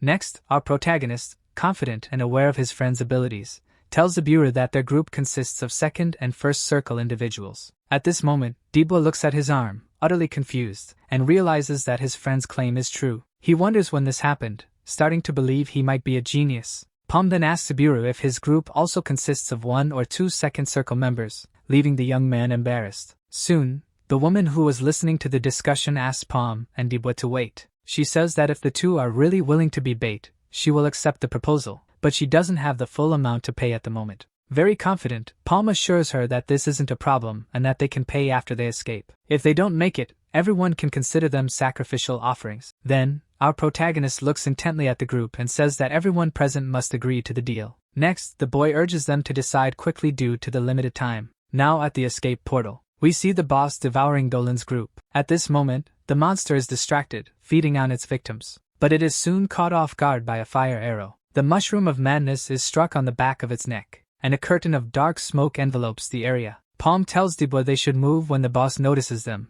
but the man, still hesitant about being used as bait, asks why they need to do something so reckless. Quickly, the monster recovers and becomes furious. The madness mushroom charges toward our adventurers, putting the plan into action. While running and wearing masks to avoid the poison, Dubois looks at the beast and asks how it can be so fast. Our adventurers run far from the boss, luring it away from the others. Seeing the plan working, a woman tells the group to hurry and activate the escape portal before the bait is taken out. Following her order, someone places a hand on the pillar to activate it. Shortly after, a blue ray begins to form between the pillars. With the escape portal now active, the woman shouts for everyone to flee through it. At this moment, we see that Palm and Dubois are in trouble, with the boss closing in on them. Next, our warrior sees something terrifying. To the friend's surprise, several small, resilient mushrooms appear to attack them. But gripping his axe tightly and activating a fiery aura, Dubois declares he won't be defeated so easily. Our future great warrior charges at the mushrooms, trying to intimidate them. With a single strike, he manages to eliminate several at once. However, distracted by the small monsters, our warrior is on the verge of being devoured by the madness mushroom. Palm, acting quickly, saves his ally once more with a fire arrow. The madness mushroom becomes even angrier after being attacked. Without hesitation, our protagonist fires another flame arrow at the monster, but to his surprise, the boss easily dodges it. At that moment, Palm decides to use his strategy of controlling the arrow's direction with telekinesis, making it return to the boss that dodged it. However, the monster seems unfazed by these attacks and charges toward them. Palm makes the arrow hit the boss several times, but it has no effect. It seems the friends are truly in trouble against this highly resistant monster, which gets closer with each moment. Our protagonist notices something interesting and heads toward it. Upon arrival, the boy tells the warrior they need to jump to the top of the mountain. By a narrow margin, the madness mushroom nearly slices Dubois. From the top, our warrior taunts the monster. Surprisingly, the two jump from the cliff, and Palm fires a flame arrow at the madness mushroom at the top. Our protagonist watches the monster, wondering if he managed to hit it. Then, an explosion occurs where the beast was, while the friends fall toward the river. Soon, they hit the water. Both are carried downstream by the current. Exiting the river, Dubois appears frustrated, saying he almost got taken out by the current after being hunted by that monster. Palm, seemingly in better condition than his friend, tries to recover. Then, our warrior asks his leader what's wrong with that beast, being so aggressive as to hunt them down. At this moment, Palm asks Dubois if he hadn't heard that it's the dungeon boss, affirming they'll need to prepare better if they want to take it down. While our protagonist wrings out his soaked clothes, his friend looks at him with a discouraged expression. Dubois, incredulous, asks Palm if he's serious about defeating the dungeon boss. Confident in their abilities, our protagonist confirms, leaving his friend stunned by his claims. Calmly, the boy asks Dubois what the problem is, reminding him that they came there precisely to defeat the dungeon boss. Irritated with Palm, our warrior says they should flee, as they've completed their mission of serving as bait, and questions how they'll defeat it when arrows have no effect. The boy responds that the situation has changed, and since the competition is over, they're now free game. If they defeat the boss, they'll receive a bonus. Trying to calm and convince Dubois, our protagonist asks again what's wrong and whether the man is planning to break his contract, leaving him confused. At that moment, the future great warrior falls silent, lost in thought. After a brief reflection, Dubois declares that he wasn't considering that, and says his leader will have to give him a bonus after they finish. Palm smiles and assures his friend he'll gladly provide the bonus. More relaxed and confident, Dubois asks the boy how they'll defeat the dungeon boss when both melee and ranged attacks are ineffective. Then our warrior, wanting to believe it's possible to defeat it, asks Palm if there is really any chance of success. At that moment, our adventurer looks thoughtfully at his friend as the young man asks if they will be able to defeat the poisonous mushroom of madness. Now at the escape portal. Outside the dungeon, Mr. Adib, seeing the survivors exiting, wonders aloud that they were too quick for a 40-person dungeon. The man then asks Jibra what happened inside, noticing some people were missing, and the woman, on her knees, replies that they failed. Next, she informs him that Dolan's group was eliminated, and that El Palm and his companion are still inside, having only managed to escape because the two served as bait. At this moment, Jubra tells the man it's impossible to defeat the boss of that dungeon with the remaining groups. Mr. Adab simply looks at the woman with disappointment. Irritated with her, the man asks if she did anything besides run away with her tail between her legs, and Jubra replies that there was nothing they could do against the infamous mushroom of madness. Disappointed, Mr. Adab throws his cigar to the ground, stomping it out. As he leaves the area, the man declares they will return to the city, leaving the woman desperate. Jubra then shouts to Adab, reminding him that El Palm and Dibwa are still alive because the portal remains active, pleading for them to wait. Familiar with the dungeon boss, the man tells her that they won't survive and it's only a matter of time before they're eliminated. As he walks away, Mr. Adab tells Jubra that if she wants to wait for them, she can do so alone because he doesn't have the time. Doubting the adventurers still inside the dungeon,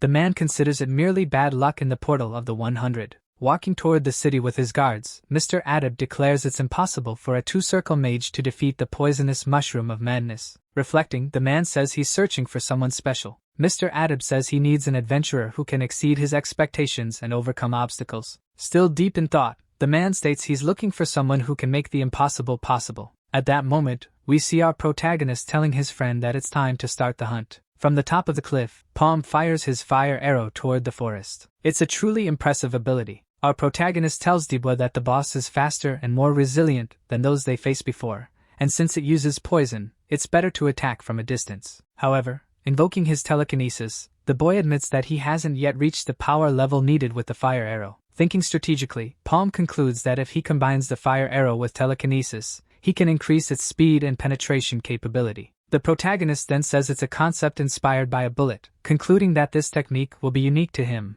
and only he can use it in Maple World. Our boy declares that this ability makes the impossible possible and names it Revolver. At that moment, the monster is about to be caught by surprise. Finally, Palm hits it with his new ability. Could this new power finally defeat the beast? It seems the monster only became angrier. Palm immediately launches another attack. Another revolver is heading toward the mushroom of madness. El Palm feels apprehensive about his new ability, but it seems it will be more difficult than the boy anticipated. Palm states he tried to hit the head, where the core is, but unfortunately missed due to the distance. The boy admits the situation is about to get even more complicated. As expected, the mushroom of madness locates him after the attacks. Quickly, the monster charges furiously toward the light flash from the boy's ability. Attempting to take it down from a distance, our adventurer misses the target again. El Palm concludes that using the revolver while moving is very difficult, and the biggest problem is the ability's recharge time. However, the boy knows he must eliminate the boss before it reaches them at the top of the cliff, so he fires more shots. At that moment, we unexpectedly see Dibwa hiding behind a tree along the monster's path, but the beast is becoming increasingly furious. Next, Palm shouts to Dibwa, informing him that now is the right time. Obeying the boy's signal, our warrior pulls a rope with great force. Dibwa is determined to eliminate the mushroom of madness, following his leader's strategic plan. The rope stretches, blocking the passage. At this moment, we discover that the plan was to surprise the monster by making it fall into a place where its poisoning powers would be nullified. Next, the beast falls into the muddy swamp. Then, the monster rises, covered in mud. It seems this was indeed our protagonist's plan, to lure the madness mushroom exactly into that spot. Palm looks intently at the monster, pleased that it fell into his trap. But the beast is not willing to be defeated easily. Next, the madness mushroom is caught off guard by a powerful attack from our axe-wielding warrior. Surprised, the monster is hit directly on the head. At this moment, we see that Dibwa used the rope tied to his axe, enabling him to attack his opponent from a distance. Our warrior raises his weapon with satisfaction. After seeing that his attack had a positive effect, Dibwa says he can finally breathe. Sarcastic and much more confident, the man taunts the beast, motioning with his finger and claiming the air is nice and fresh, inviting it to fight. Working together, our adventurers successfully execute their plan, leaving the monster vulnerable. Palm concludes that the mission's conditions have been fulfilled since the focus this time was to lure the beast into the swampy area, nullifying its prey's forces and ensuring the monster's most powerful abilities are neutralized. More confident, Dibwa asks the madness mushroom if it's angry because they blocked all the holes on its head. Next, our warrior launches another attack with his powerful axe. With the rope tied to the handle, the man once again throws his weapon at the now vulnerable monster. However, the beast manages to block the attack, grabbing the axe with its claws. Quickly, though, our warrior launches consecutive strikes, leaving no room for the monster to defend against all the blows. Dibwa finally manages to land several hits. At this moment, Palm explains that they didn't lure the monster to that spot just to block the holes from which the poison escaped. Instead, they intended to use the swamp as a prison, because that location is the worst place the monster could be. Without hesitation, our protagonist launches an attack using his new ability. This time, he lands a direct hit on the target. It seems they will finally defeat the infamous madness mushroom. Dibwa freezes, staring at the explosion caused by the revolver. Next, our warrior wonders if they managed to eliminate it. But soon, he sees the monster's shadow within the smoke, stating that this beast is incredibly resilient. Palm shouts to Dibwa, telling him to attack immediately, aiming for the head, where the core is likely located. Throwing his axe again, our warrior responds that he already knew that. It seems they're finally about to defeat it. But something highly unexpected happens. Even injured, the monster manages to grab the axe heading toward its head. Dibwa is stunned by the situation. Next, the monster pulls him forcefully, hurling the man into the air toward it, leaving the warrior desperate. But Palm acts quickly to save his friend once more. Using telekinesis, our protagonist hurls a tree trunk at the monster, which was about to attack Dibwa. Dibwa takes advantage of the situation to steady himself on the tree branch. The trunk falls on the monster, leaving it defenseless. Our warrior seizes the opportunity to attack. Using the trunk for support, Dibwa kicks the beast. After kicking it, the man propels himself away. At a safe distance, our future great warrior once again exudes confidence. Quickly, Dibwa leaps from the trunk and heads toward the monster. With great agility, he runs around the beast, which cannot attack him. Next, Palm raises his hand, activating the telekinesis from his ring. He lifts the swamp's mud, trapping the dungeon boss within. Making the monster even more vulnerable, Palm begins hurling the mud at it. At this moment, Dibwa takes the chance to strike. It seems the monster is about to be defeated. The madness mushroom becomes increasingly buried in the swamp. Desperate and sensing its imminent end, the monster stretches out its arm. Without hesitation, our warrior lands an axe strike directly on the beast's head, which is completely defenseless. Trusting in his current strength, Dibwa gazes coldly at his prey. This time, the only disciple of Aaron manages to decapitate the infamous poisonous madness mushroom. At this moment, we see the head of the powerful portal boss fall onto the mud. Even more surprising is that the beast's body, though decapitated, remains standing. Dibwa sighs, relieved to have defeated the relentless monster. Our future great warrior gives a thumbs up to his leader, who is at the top of the cliff. El Palm looks proudly at his friend. But then, our protagonist suddenly looks alarmed as he notices something near the young man. From the top of the cliff, Palm sees the decapitated monster about to attack his distracted friend from behind. Surprisingly, the beast they thought was defeated manages to strike Dibwa directly, knocking him into the mud. Unfortunately, our warrior was caught off guard. At this moment, the monster is even more furious and determined to fight than before. El Palm is incredulous, wondering how it's possible. He was certain he had destroyed the monster's head. He prepares to attack it again. An explosion occurs as the boy's ability impacts the swamp. However, the monster is no longer there. We then see that the mushroom of madness used its powers to dodge the boy's attack. Surprised by his opponent's agility, our protagonist realizes he might have overlooked something important in his plan to defeat it. Using telekinesis, Palm attempts to lift the log the monster is standing on, but the beast quickly leaps away. At this moment, the monster is falling back toward the swamp. To Palm's surprise, the mushroom of madness manages to grab onto the cliff. As the monster rapidly climbs the mountain, our protagonist grows apprehensive because he only has enough energy for one more shot. Meanwhile, we see Dibwa recovering from the blow he received while distracted. Our warrior stands up furious, holding his axe. Then, without hesitation, Dibwa hurls his weapon, tied to a rope, at the monster climbing the cliff. But the beast seems unfazed and continues its ascent. Our warrior manages to hit it, slicing the monster in half. At this moment, we see the pieces of the beast falling into the mud. Dibwa is pleased that he hit it, but he is soon surprised again. Our warrior is terrified to see the poisonous mushroom of madness continuing to climb, even after losing half its body. The young man shouts to Palm, urging him to leave because the monster is nearly upon him. Next, our protagonist launches an attack aimed at knocking the beast down, but unfortunately, he misses the target. At this moment, we can see eyes inside the hole created when the monster's head was ripped off. In other words, the real head of the poisonous mushroom of madness is hidden within the trunk of its body. Upon seeing the monster's eyes, Palm now knows where to strike to eliminate it. Unexpectedly, we see that our protagonist uses a different weapon to shoot at the mushroom of madness, thanking it for revealing its true head. Dibwa, witnessing this, is incredulous as he realizes the earlier shot with the flare was merely a distraction. Next, El Palm activates his staff. This time, our protagonist fires the revolver directly at his target, hitting it squarely. Finally, the boy manages to strike the monster's true head. It seems that this time, they succeeded in the attack. As the beast hits the ground, it triggers a massive explosion. At this moment, Dibwa is astonished, watching a purple bomb explode right in front of him. Seeing all the poisonous gas drifting toward him, the young man panics, exclaiming that the mushroom of madness is being annoying even after its defeat. But our protagonist quickly saves him,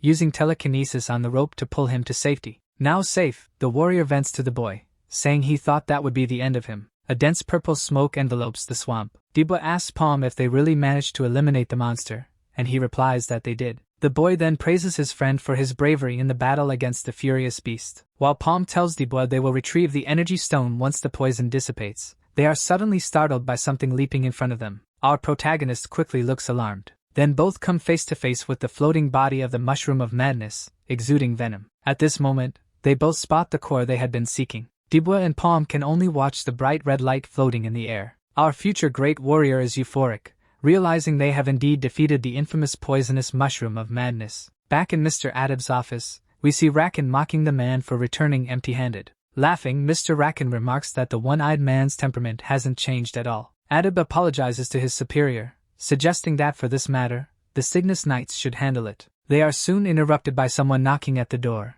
and the one-eyed man, irritated, orders the person to leave, emphasizing that he had said he didn't want to be disturbed. Even so, the visitor enters, leaving the man increasingly annoyed. But soon Adab calms down when he sees who just walked into his office. Unexpectedly, it's our adventurer El Palm, announcing his return. Seeing that it's the boy, Mr. Rakan smiles widely. At that moment, the leader of the Eyepatch faction remarks that it's quite interesting to see him alive. Sarcastically, Rakan asks Adab if someone has risen from the grave, mocking the man who doubted the boy's potential. Then, the Eyepatch leader introduces himself to Palm, saying it's a pleasure to finally meet him and affirming that his survival skills are as impressive as the rumors claim. Mr. Rakan states that our protagonist is the kind of adventurer they need in Gaffer, and the young man thanks him for the compliment. Pleased by the boy's politeness, the Eyepatch leader tells Palm he has just one question for him. Ambitious and eager to test our protagonist, Rakan asks if he would be able to demonstrate his survival skills in the portal of 100 men. El Palm stares intently at the man.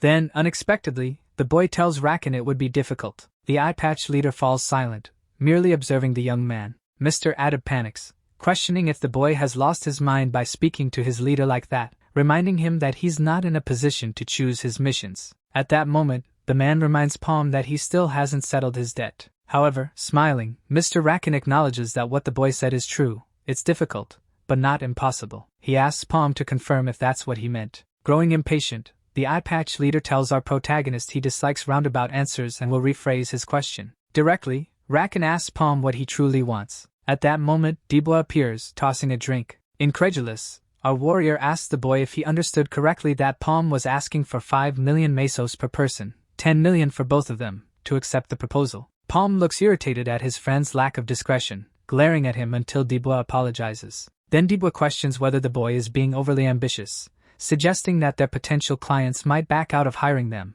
considering this their greatest mission in a long time. El Palm tells his friend it's none of his concern and that the decision lies with the clients. Concerned, Dibwa warns his leader that by acting so indifferent and causing such a mess, if things don't work out, Adab will probably blacklist them. At that moment, someone interrupts their conversation, remarking on how relaxed they seem. It's the adventurers who fled the dungeon earlier, and Iburu comments that the two seem different from them, as they feel like they're dying from the mushroom's poison. Irritated by the remarks, Dibwa asks the man if that's how he expresses gratitude for having his life saved, impatiently challenging him to an unarmed fight. However, to his surprise, both adventurers bow before our heroes, leaving the warrior confused by their unexpected behavior. Iburu, showing respect, says he feels ashamed for judging them unfairly and wishes to apologize for his ignorance without having known them. Dibwa is baffled when handed a bag of coins while Iburu explains it contains the agreed 1.5 million mesos, with everyone contributing a little extra as thanks. But Palm quickly states that no extras are needed and they should pay only the agreed amount from the dungeon. Our protagonist emphasizes that he merely did what he was paid to do and they can skip the gratitude.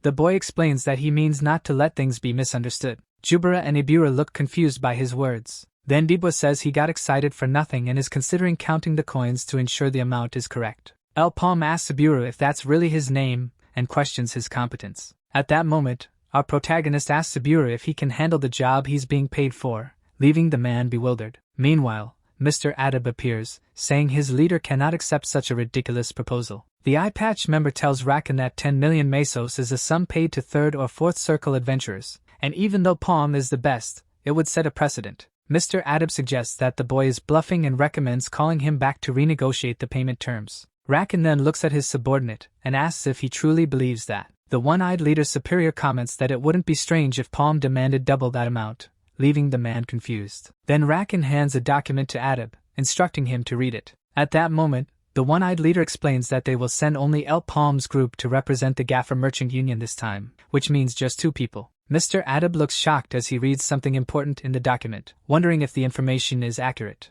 Terrified, the one-eyed man asks his leader if it's true, and Rakan replies that if it weren't, he would be in danger, revealing that he paid an exorbitant sum for the information. What frightened Adab in the document was that the Dark Lord Jean might be plotting something. Rakan then informs the one-eyed man that he must prepare, because the war has already begun. Now in the forest, the participants preparing to face the challenges of the portal of 100 men are already camping nearby. In one of the lodgings, some adventurers are chatting, exchanging information. But soon, one of the young men in the conversation is distracted as he hears someone remark that they didn't expect the terms of the contract to be accepted. Palm tells Dubois not to get too excited and to focus on the mission, while the warrior reassures him not to worry because he's now an experienced adventurer. At this moment, we see the insignia of the Gaffer Merchant Union pinned to our protagonist's scarf. Curious about the new faces, the adventurers watch Palm and Dubois. One young man stares at the two while cleaning his sword. Dubois remarks that the atmosphere feels as if they have a newcomer mark on their faces, with everyone observing them curiously. Soon, a man approaches and asks if they are from the Gaffer Union,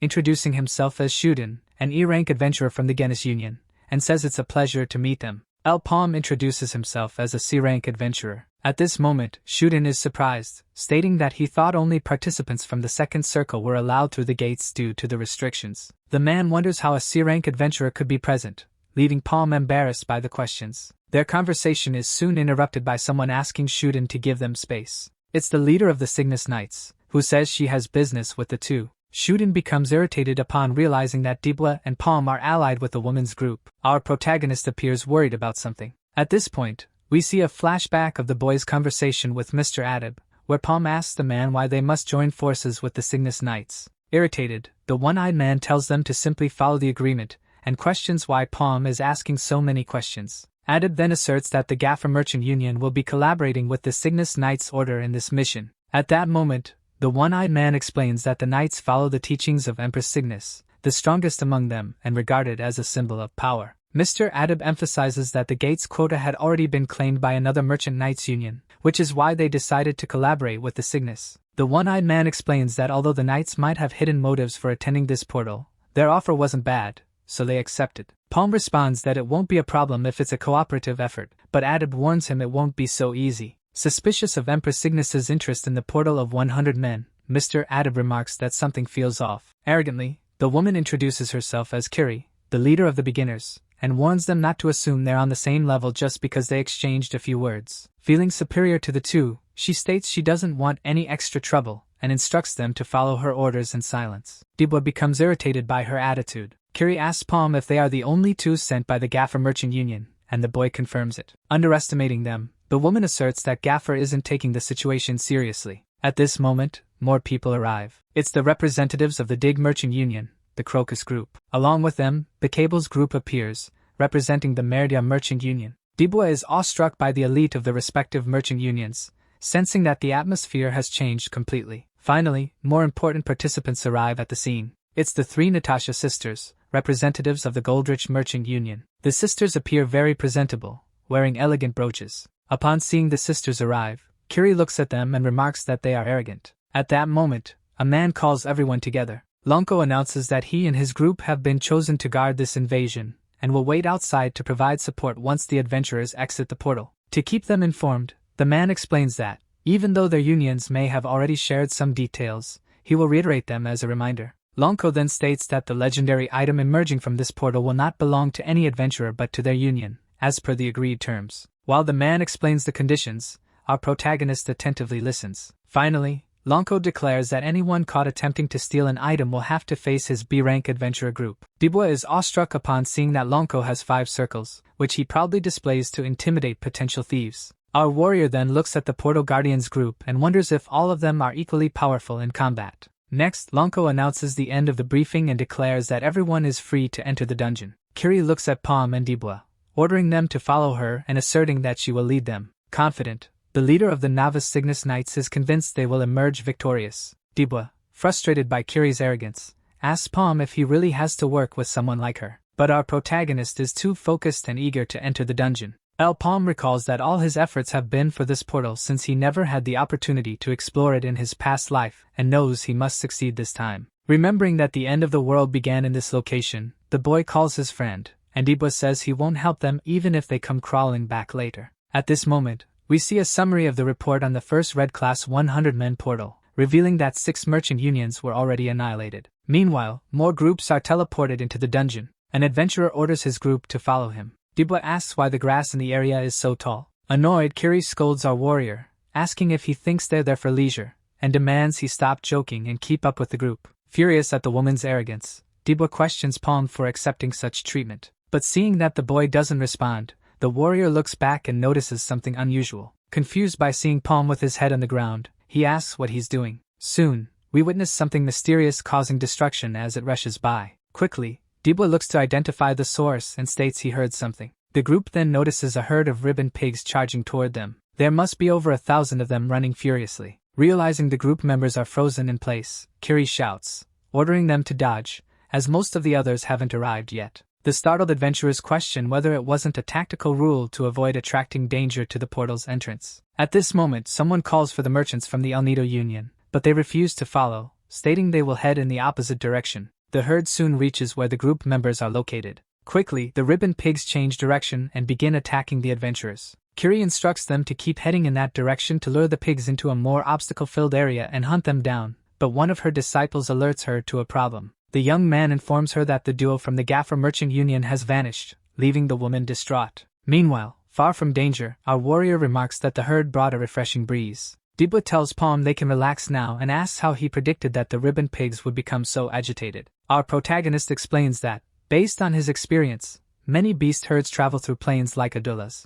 Palm notes that ribbon pigs have an average body length of 2 meters, are violent monsters by nature, and act in groups of hundreds, or even thousands. Although they're challenging to deal with, they're not impossible to eliminate, and the mercenary groups could handle them but would likely avoid doing so to conserve energy. Palm adds that since no one knows which monster they'll face in this portal, completing it solely by eliminating ribbon pigs is impossible. Our protagonist recalls that, before his return, the attack on the 100 Men Gate in Sleepwood was a complete failure, with all participating adventurers eliminated. Seeing his leader deep in thought, Dibwa asks what he's reflecting on. Shortly after, as the warrior moves ahead, he trips over a rope. Dibwa looks shocked as he realizes he tripped over something. Once again, Palm saves his friend from being taken out. Terrified, Dibwa becomes indignant upon realizing he almost fell victim to a trap. In disbelief, the warrior asks Palm who would set something like that inside a dungeon. Elsewhere, we see someone cutting the ropes of traps. An adventurer with white eyes appears, nearly taken out by a spiked log, but he quickly slices through the trap with his sword. Demonstrating his strength, the man easily splits the log in two.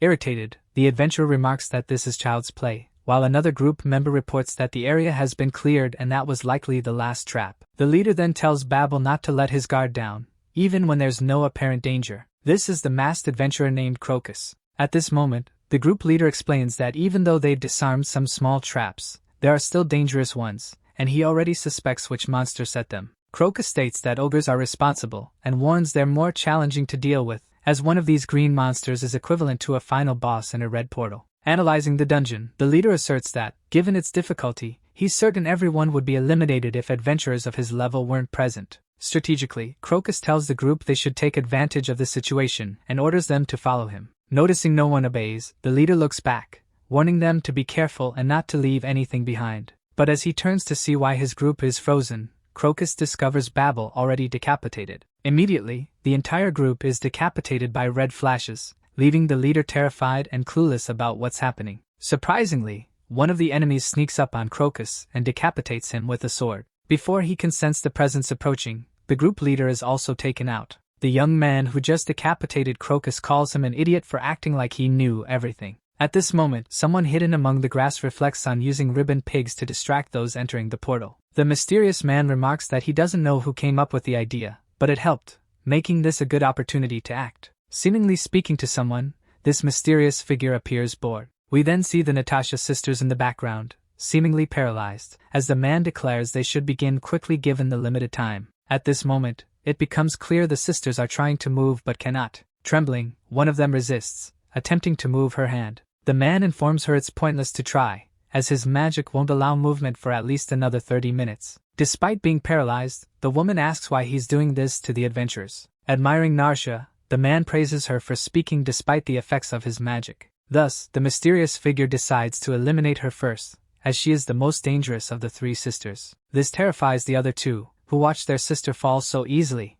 knowing they will be next. The man recalls Narsha's question before killing her and admits it's a difficult question to answer. What is the purpose behind his actions? Quickly regaining composure, the figure looks menacingly at the remaining sisters. Activating his staff, the man asserts it's easier to show them than explain. With a sinister expression, he declares that everything he does is for the dark mage. One of the women sees a fire arrow heading toward her, and is terrified. The ability is so powerful that it eliminates her effortlessly. The man then uses potent magic to obliterate the last of the three sisters. Seemingly exhausted, the figure vents, saying it feels like this never ends. He laments that he just wanted to rest somewhere peaceful. At that moment, the same long-haired, white-haired man from before addresses him as William, and he kneels, reverently calling him Lord. The man states that they have remained in the shadows for too long, waiting for this moment, hiding and growing their powers to spread them. He declares that the time has come to reap the fruits of their efforts. Kneeling, William vows not to disappoint his mysterious superior. At this moment, the man offers his subordinate a yellow magical feather, explaining that it is a gift from someone special and warning that failure is not an option. Returning to the dungeon, we see William wearing that magical object around his neck, stating that he understands the importance of succeeding after earning his leader's trust. As he walks, the man says he cannot go against his leader's orders. Reflecting, William wonders if he should take his mission more seriously. Next, we see a fortress. It belongs to the ogres, who are responsible for the traps in the dungeon. Evolved monsters living together in a fortress they created. El Palm and Debo observe them from afar, confused. Our warrior is terrified at the sight of the ogre horde. Desperate, Debo asks the boy if all those monsters are boss level, and Palm replies that he already explained earlier that there's only one boss among them. Our protagonist explains that ogres are very resilient, naturally strong, and that facing even one is risky. It's even harder because they've stolen items. Palm further explains that some weapons stolen from adventurers allow the user to utilize special abilities, leaving Debo horrified at this revelation. Debo asks if this means they'll be fighting the equivalent of an adventure army, and suggests they find Kiri. Palm responds sarcastically that this time he caught on faster. Sarcastically, Palm asks his friend if he wasn't the one saying he wanted to get rid of the woman as soon as possible, to which Debo replies that he didn't know about these monsters. Next, we see a group of ogres walking through the forest. One of them stops, appearing to sense something. The ogre turns and sees a figure moving toward it. Suddenly, the monster is caught off guard by Debo, who attacks it with his powerful axe, but the beast dodges the strike. At that moment, our warrior mutters that he believes his leader is intentionally making him fight alone, even though he never said he wanted to do so. The ogre counterattacks, charging at him. Debo uses his axe for support. The ogre and the warrior engage in a fierce battle. Debo prepares to strike again. As he is about to attack, the ogre surprises him with a counter-strike, forcing Debo to dodge quickly. Enraged, the ogre nearly lands a powerful punch on Debo, who stares stunned, as the beast's hand narrowly misses his face. Frustrated, our warrior slams the axe handle on the ogre's head, complaining that it screams too loudly and calling it a bastard. Next, Debo lands a blow on the ogre's arm. The monster falls to the ground wounded, while the man jumps over it. Our warrior raises his axe, activating his combat aura. Confident he's about to defeat the furious beast, Debo appears poised to finish it off. But to his surprise, as he attacks, the monster swiftly dodges and runs away. With great agility, the ogre prepares to counterattack again, catching Debo off guard. The monster lands a powerful punch on Debo's face. The impact sends our warrior flying into a tree. Impatient, Debo glares at his opponent, questioning why it refuses to accept defeat. But the ogre quickly attacks again, determined to eliminate him. Surprisingly, the monster smashes the tree Debo was leaning on with a punch, forcing the warrior to evade the attack swiftly. Seizing the opportunity, Debo plants his foot firmly on the ground. Swinging his axe upward, Debo manages to sever the ogre's arm. The monster grabs Debo's face with its remaining hand. It then slams him to the ground.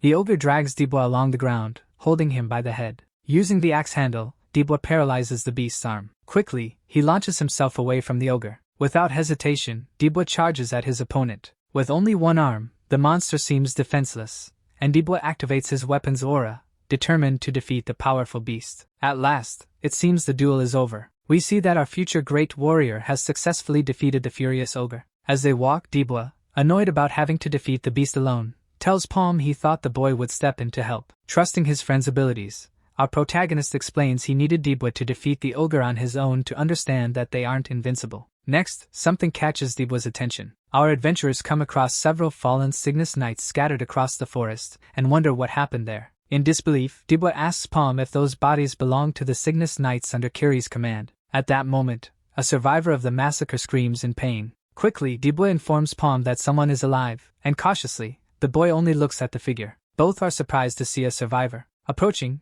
Palm asks the injured young man what happened and if the attack was caused by an ogre. But unexpectedly, the man responds that it wasn't a monster, it was an assassin. At this moment, we see Mr. Adab, reflecting on something that doesn't make sense. Adab tries to understand why assassins, individuals capable of entering certain portals inaccessible to others, are attacking. Thinking aloud, the one-eyed man remarks that they would have to clear this portal after wasting energy, and with only a small group, which would inevitably raise suspicions among the public. After all, the adventurers in that dungeon are the elite of the merchant unions, making these attacks senseless and raising questions about who might be behind them. At this moment, after hearing the injured man's account, Dibwa thinks he knows who caused it, and Palm, sharing the same suspicion, confirms they're thinking of the same person. Our adventurers believe the culprit is Kiri, the leader of the Cygnus Knights, responsible for betraying her union. The injured man punches the ground in anger, blaming himself. Kneeling, he declares that it's all his fault for not noticing there was a traitor in the group, especially since it turned out to be their leader. Suspicious, Palm remarks that he doesn't understand why Kiri,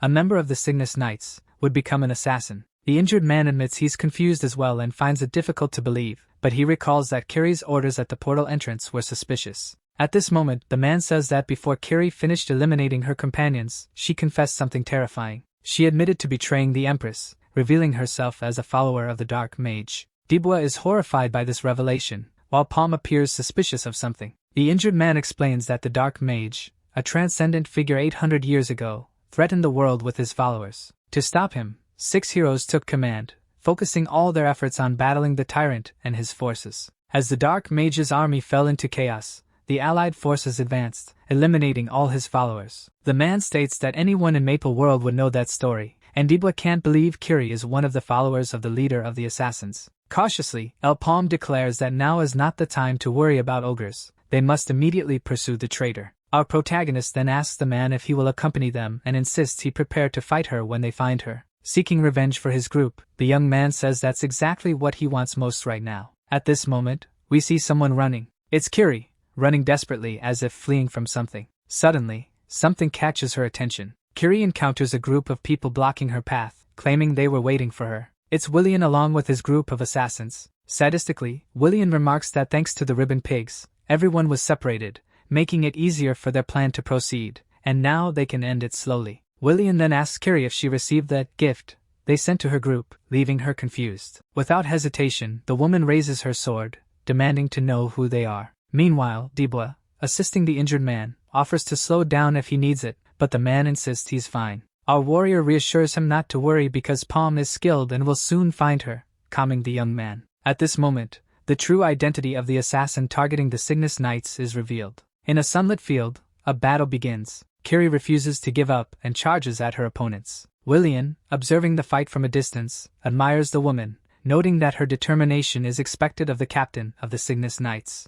However, he wonders how long Kiri can withstand his group of assassins. The warrior firmly plants her foot on the ground. Activating her aura, Kiri invokes the Rising Sun ability. One member of the assassin group, underestimating the Cygna captain's power, charges at her with a sword, declaring it's time for her to be eliminated. But surprisingly, Kiri lands several strikes on her opponent. Realizing she will be defeated by the captain's fury, the woman pleads for mercy. However, without hesitation, Kiri invokes the Solar Strike ability, eliminating the girl. Next, Captain Cygna takes a deep breath. Irritated, Kiri tells William to reveal his purpose for attacking her, or else he too will be eliminated by her sword. At that moment, the man says that the woman is very annoying, asking his subordinates why they are taking so long to eliminate her. Then, obeying William's orders, everyone in the group attacks Kiri, who is prepared to defend herself. Unexpectedly, someone appears. Surprisingly, this mysterious person who showed up begins to eliminate everyone in William's group. Witnessing his allies being cut in half, the man is incredulous. Kiri is shocked to realize who it was. At that moment, we see that the mysterious person is our future great warrior who saved the woman. Returning to the scene in the forest, Dibwa, helping the man to walk, says he doesn't need to worry because his boss is very skilled at finding things and will soon locate Kiri. Then, the man grabs his dagger, activating his aura and preparing to attack our warrior. Treacherously, the man attacks Dibwa, telling him to give his regards to Kiri when he meets her in another life. But to the man's surprise, his hand is severed by a shot from our protagonist's fire arrow. At that moment, even Dibwa is startled because he didn't know his friend was nearby. Palm watches the man on the ground, screaming desperately after losing his hand. Confused, Dibwa asks the boy what is going on. Then, Palm responds that he was already suspicious of the man's statements. Staring intently at the man on the ground, our protagonist tells him that lie was very unconvincing, leaving him terrified. At that moment, the man looks at Palm, frightened, as the boy tells him he is sorry. Activating his fire aura, our protagonist tells the man he doesn't have the habit of trusting anyone, which is why he managed to discover the lie. Returning to the battle, Kiri and Dibwa are looking at William, who says the situation has gotten strange. Underestimating the warrior, the man says he didn't expect an uninvited guest to show up and ruin his plans. At that moment, a member of William's group tells him that Dibwa is from the Gaffer Merchant Union and that the fact he is still alive. He interrupts her, saying he understands. Then, the man says Piton, being a cowardly rat given a second chance for losing Lady Kiri, has failed again, wondering if he made a mistake. Bored, William says the situation is irritating and, realizing the two warriors seem strong, the man declares it is time for his group's elite to join the fray. Worried, Kiri tells Dibwa to be careful with those people, and the boy replies that he knows. Smiling and eager to fight, our warrior asks the woman if they are really perverts, leaving her confused and preparing for battle. Ordering his group to attack, William says they must resolve the situation quickly. Dibwa tells Kiri she should be able to defeat at least one of them and declares he will fight the others, with the woman asking him not to let his guard down. When attacked, our warrior dodges quickly. At that moment, Dibwa strikes his opponent, who, holding a dagger, manages to avoid the attack. Confident, our warrior tells the man his end has come. But, unexpectedly, Dibwa is caught off guard and attacked from behind by a fire arrow. The woman becomes indignant upon seeing that our warrior, despite being busy fighting, managed to dodge her attack. Dibwa is furious for being attacked from behind, and soon another opponent treacherously assaults him. But the warrior notices. However, unexpectedly, Dibwa is struck in the back by another enemy. Mocking the boy, our warrior says the cut wasn't deep enough to defeat him. Attacking again, Dibwa's enemy says he is underestimating him and declares he will end his misery then and there. Jumping toward our warrior, the man invokes his leap attack ability. At that moment, Kiri, irritated, while fighting an enemy, calls Dibwa an idiot, asking what he is doing. When attacked, our warrior quickly dodges and appears behind his opponent, who is terrified to see the boy is no longer in the previous spot. Then Dibwa, sarcastically, tells Kiri to stop shouting because he was just playing with his enemy. Without hesitation, the warrior eliminates another member of William's group. Soon after, another opponent appears, cursing our protagonist's friend. But quickly, Dibwa manages to dodge the man's attacks. Counterattacking, our future great warrior unleashes his explosive slash skill against his enemy. Defending himself from Dibwa's attack, the young man plants his foot firmly on the ground. Frightened, William's subordinate wonders how our warrior is so strong. Next, Dibwa's opponent is almost hit by another ally from his group, who was flying toward him, while someone comments that the situation was disappointing. Then we see it's Kiri, who struck her enemy, hurling him far away. At that moment, Captain Signa mockingly asks William why he calls those people elite, as she is easily defeating them. The enemies grow irritated by the woman's remarks. Then William, seeing that his allies were unable to defeat Kiri and Dibwa, states that he will have to interfere in the battle. Activating his aura and summoning a powerful fire arrow, the man belittles his opponents, saying they've already wasted too much of his time. Upon seeing that William can also conjure the same ability as his leader, Dibwa becomes terrified. Our warrior remains static, watching the fire arrow coming toward him. Dibwa is then shocked to see that William's attack is faster than his leader's. Finally, a massive explosion occurs. Confident, William, seeing that he hit his target, claims that his fire arrow is on another level and that, even if Dibwa wanted to, he couldn't dodge it. Convinced he eliminated our warrior, the man tells his group that he has already taken out the opponents and that they should quickly deal with the portal. But immediately after, something surprising catches William's attention. The man then sees El Palm, who once again saved Dibwa from being eliminated. Our protagonist stares intently at William. At that moment, the man, intrigued, asks who that boy who appeared out of nowhere was. Then, Palm points his finger toward the bushes, activating telekinesis. Our protagonist tells William he'll introduce himself later because, after all, they have other guests. Soon, drawn by Palm's telekinesis, a giant ribbon boar emerges from the vegetation and charges toward the followers of the Dark Mage. William and his ally are terrified upon facing that beast. Then we see it's a large group of ribbon boars. The beast Palm directed toward his enemies was furious. Next, William appears, having managed to defeat the ribbon boar that attacked him.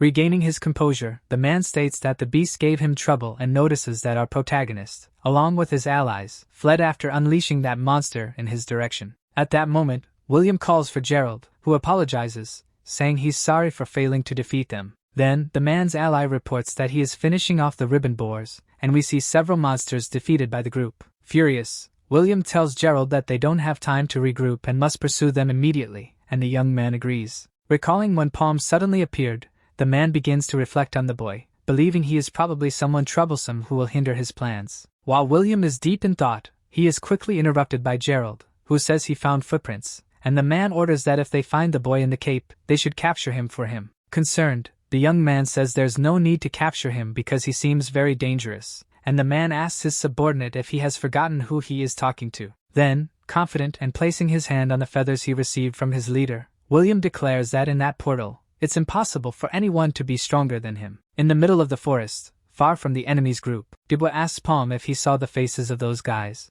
believing they won't survive the ribbon boar attack, and the boy advises his friend to watch out for traps. Trusting his leader's potential, our warrior asks why he didn't take the opportunity to eliminate everyone from the group at that moment. But Palm quickly interrupts him, stating that he didn't do so because that man is more powerful than him, leaving Dubois incredulous. At that moment, our protagonist begins to reflect on William's abilities. Palm recalls the moment Dubois was almost eliminated. He remembers that powerful fire arrow. Then, the explosion that flung Dubois far away. Next, we see the moment when Palm arrived, launching his fire arrow to intervene in William's attack. However, the man's fire arrow seemed much more powerful than he thought. Palm looked scared, hoping his magic would eliminate the enemy's attack. But, reflecting, the boy concluded that his fire arrow barely managed to change the direction of the other, and didn't affect it in any way. Thinking that his leader was joking, Dubois says he doesn't believe William is stronger than his boss. Next, our protagonist says he isn't lying and asks why he would do something like that,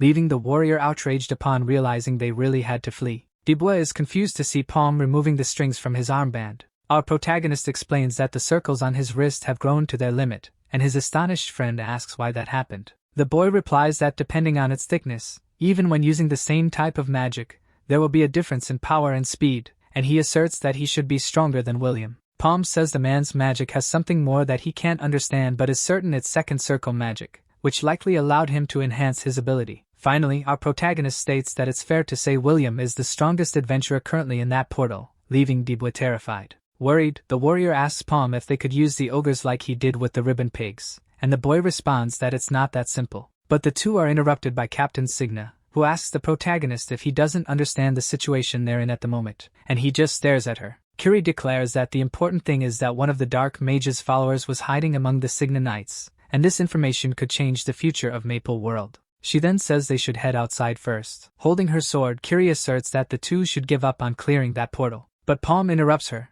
stating that it would be useless, leaving his friend startled and the woman visibly irritated. Arrogantly, Curie claims she knows the boy used to be a slave and that his attitude was expected because he's still chasing the small completion reward. Palm then asks Captain Signa what she plans to do after warning the people outside and suggests they shouldn't underestimate those individuals. Our protagonist states that these followers have been hiding for hundreds of years, taking root, and exposing them would only cut off a branch, so they need to dig deeper. However, Palm's statements make Curie furious. At that moment, irritated, Captain Signa grabs the boy by the scarf, pulling him and asking why he always says her plans won't work. Losing control, Curie asks the protagonist if he has a better strategy, and says they are being hunted, so they urgently need to leave that dungeon. But smiling, Palm interrupts the woman, saying they should let their enemies know who the true hunters are. In the middle of the forest, someone is running. We then see it's one of William's allies, hunting our adventurers, and near him, we can see the shadows of two people. This man tells the group they need to find the fugitives quickly because if they escape through the portal, their necks are at risk. Next, the man is caught off guard by Dubois, who arrives quickly. Smiling, our warrior asks the man if he was looking for him. Dubois immediately attacks, but the man manages to dodge. Further back, Andras arrives, pointing his spear at the warrior, saying it's foolish of him to seek out his enemies, and that this time he'll make sure to eliminate him. At that moment, we see someone cutting a rope on a tree. One of the traps is triggered, hitting Gerald and startling his ally. We then see that it was Captain Kiri who cut the rope. Raising his mighty axe, Dibwa asks the long-haired man if he really thinks he can afford to get distracted in the middle of a fight. Without hesitation, our warrior attacks the man, who counters with his dagger aimed at the boy's neck. However, Dibwa quickly dodges. The long-haired man becomes terrified upon seeing that the boy can avoid being struck by his dagger. Dibwa then advances on the man, kneeing him. Our warrior decides to drop the axe. At that moment, we see the long-haired man being beaten with several blows from Dibwa. Our future great warrior delivers several swift kicks and punches to his enemy. Dibwa lands a powerful punch on the man's eye.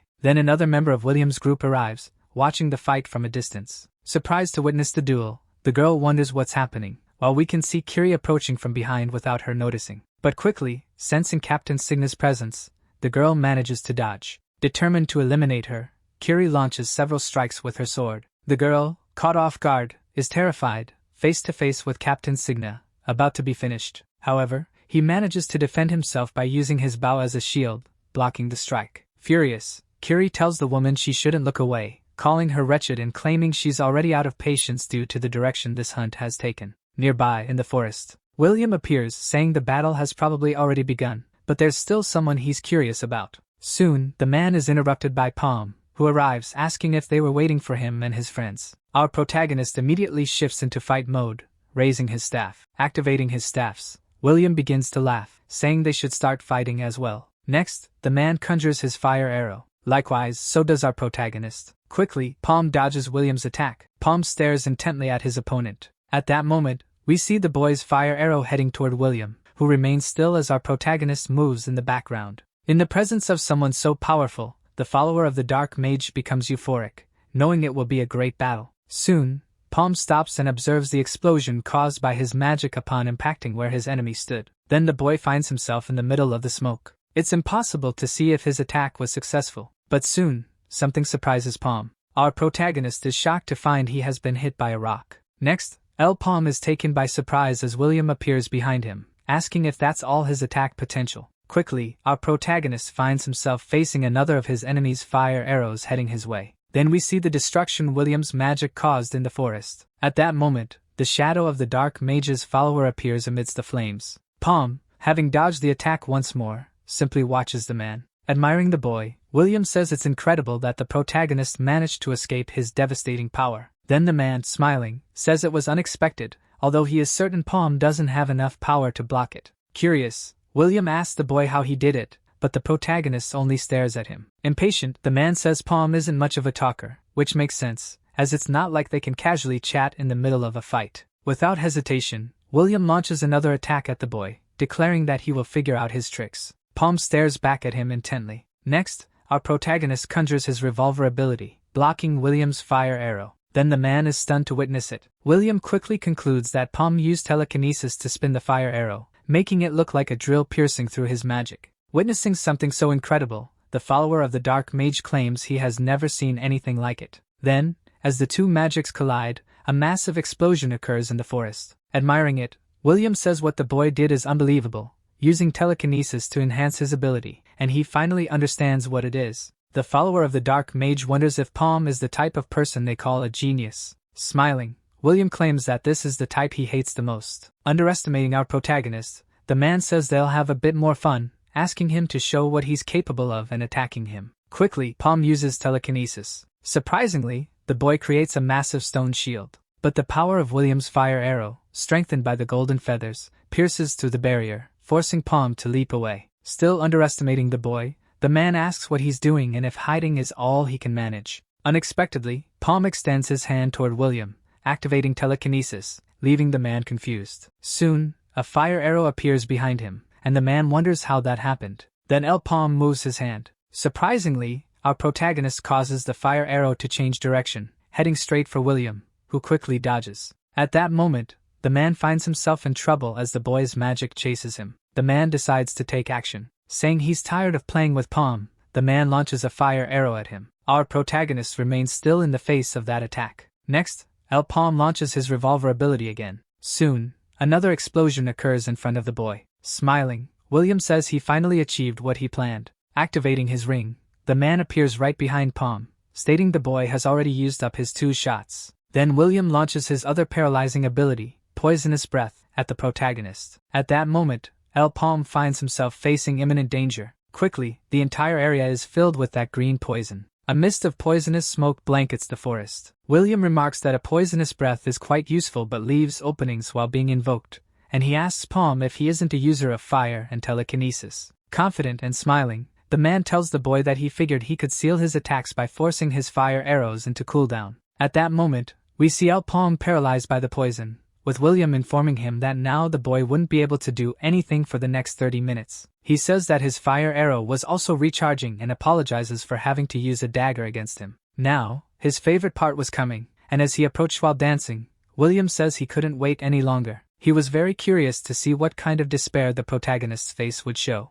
Would he tremble with fear? But who said the poison had affected Palm? The next instant, he was already in front of William, fist ready. His hand already clenched delivers a critical hit straight to William's face with such force that his face becomes deformed. It looks like one of his eyes might pop out of its socket. William is thrown back with such force that he crashes into a tree. Calling his staff back, Palm grabs it and points it toward the hunter in a bow-like stance. William, injured, screams in pain, clutching his arm, and when he opens his eyes, the fire arrow is fired from the protagonist's staff. One of the man's arms falls to the ground, and still screaming in pain and rage, he begins crawling on the ground as his ring starts to glow. He yells that someone like the protagonist shouldn't be allowed to live and starts using a green magic spell. The protagonist quickly notices it and begins to defend himself.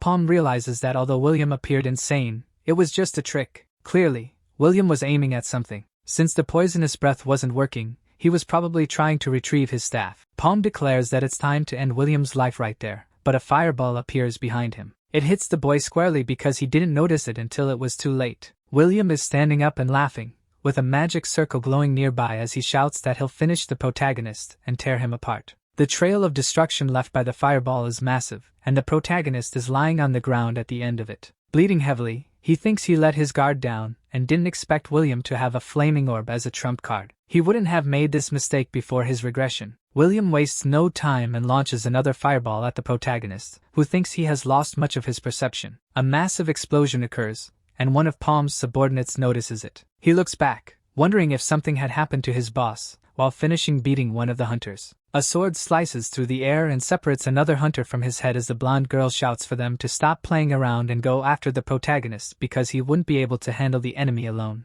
The next instant, an arrow strikes the eye of the hunter held by the warrior. Green feet appear, and we see that things are about to get much more complicated than they already were. Several ogres arrive at the scene, heavily armed with swords, crossbows, and other weapons. The warrior had been anticipating their arrival, but the blonde girl insists they finish them off quickly, warning them not to underestimate the ogres, especially because one of them was very strange, sitting on a throne carried by the other ogres. He had a sinister appearance, and was clearly the leader. William was admiring the destruction he caused when he attacked the protagonist, and wondered if that bastard had been eliminated once and for all. Soon after, he begins coughing up blood, and his veins swell and turn red. Vomiting all the blood in his body, he acknowledges the protagonist's power, marveling that someone like him could leave the hunter in such a state. He regrets not asking the boy's name earlier. Suddenly, he hears a voice uttering a name amidst the flames, Palm. This startles William, and he shouts that it's impossible for him to have survived the attack. He raises his weapon to continue the fight as the protagonist emerges from the flames,